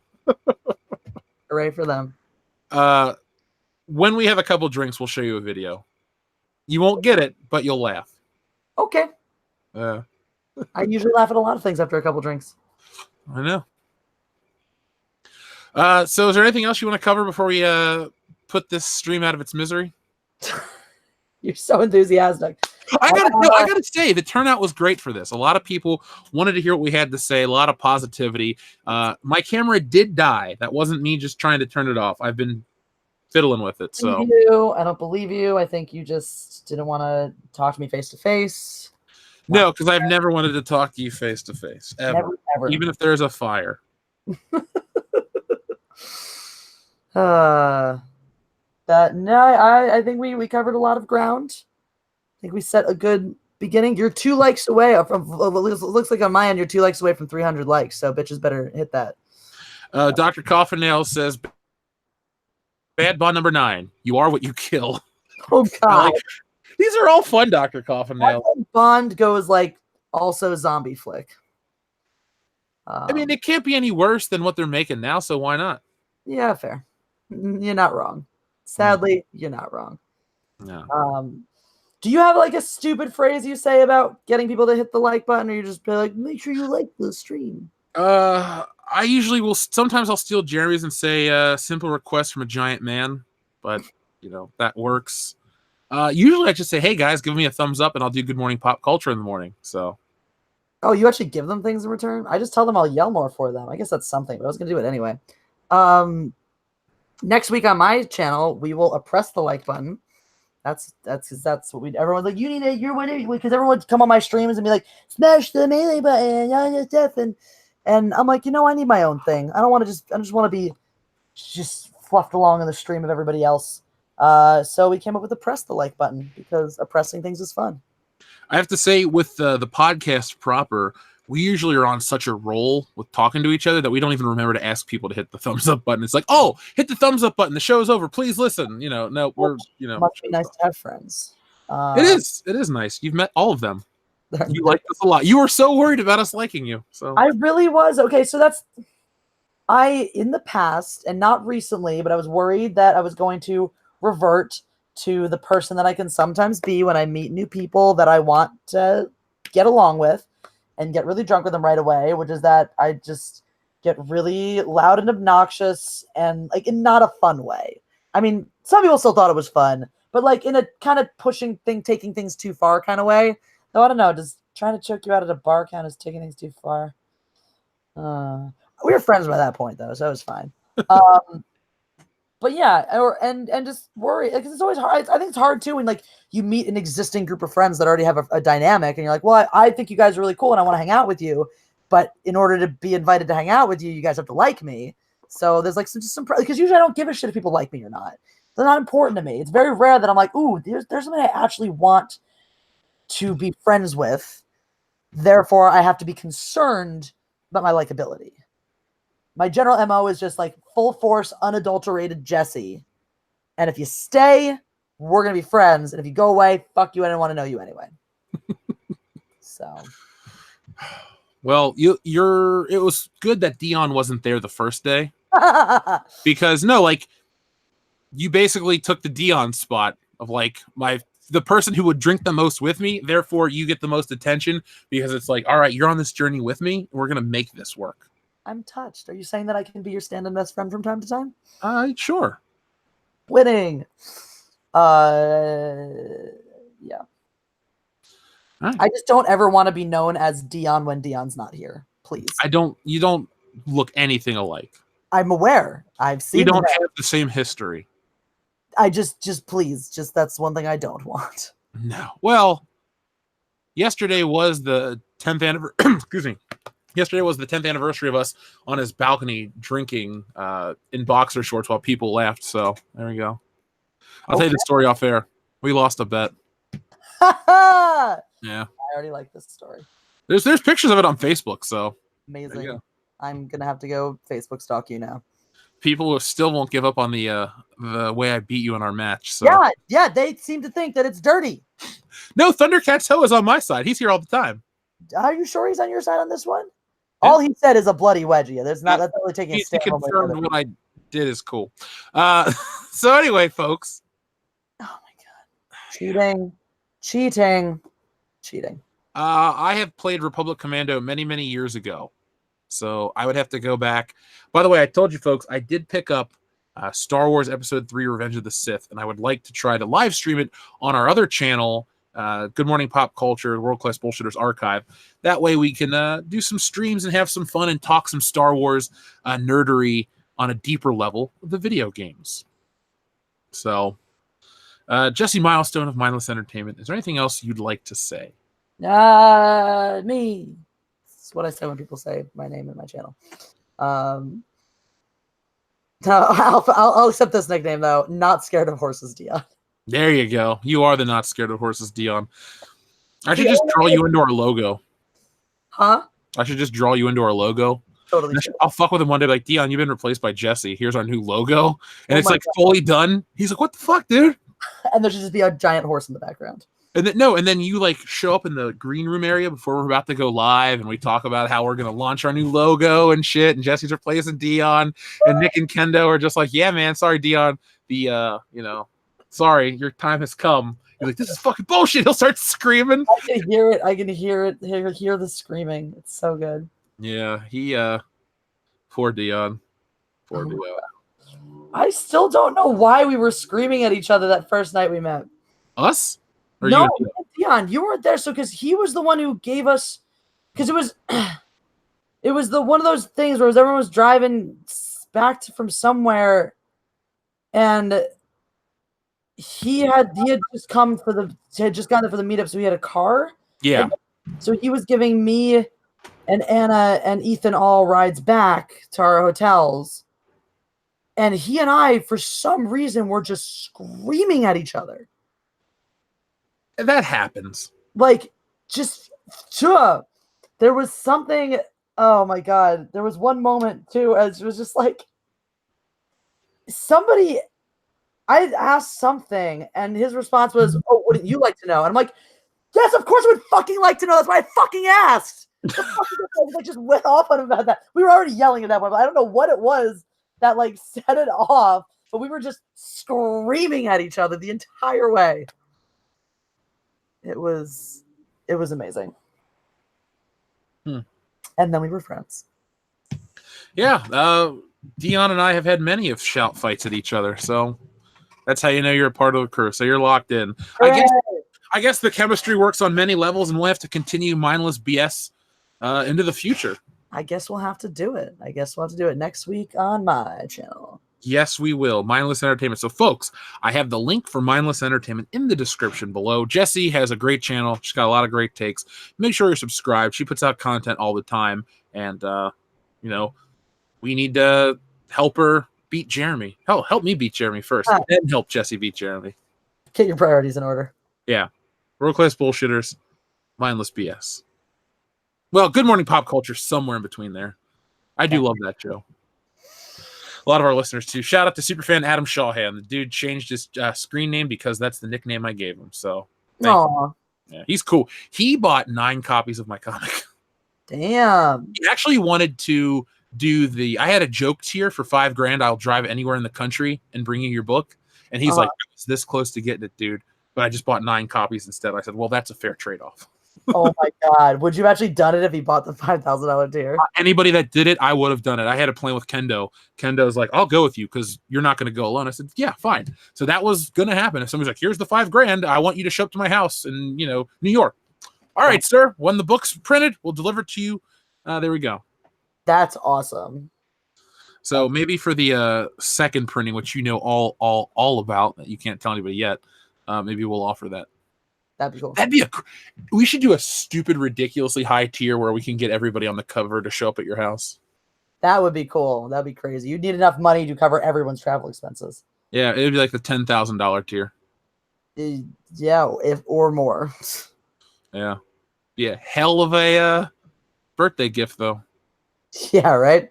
So if our celebrity listeners, because we actually do have celebrity listeners, we found out, Big Pro Wrestler contacted Ethan, had him come up to a show. So if you're out there, folks, and you want that to happen, just keep looking out. So, you good to close out? Anything else? I know you got some kittens to take care of. I do have lots of cute kittens. I think this is a good stream. It's a good, solid, acceptable stream. I'm pretty sure we're going to get sponsorship deals in the future. Maybe American Sign Language will sponsor this podcast. Who knows? But that would be great. We are both big fans of American Sign Language. So. we are. It's one of our favorite hobbies that we both share. So, folks, until next time, do the thing that I always recommend, and that is be excellent to each other. Yeah.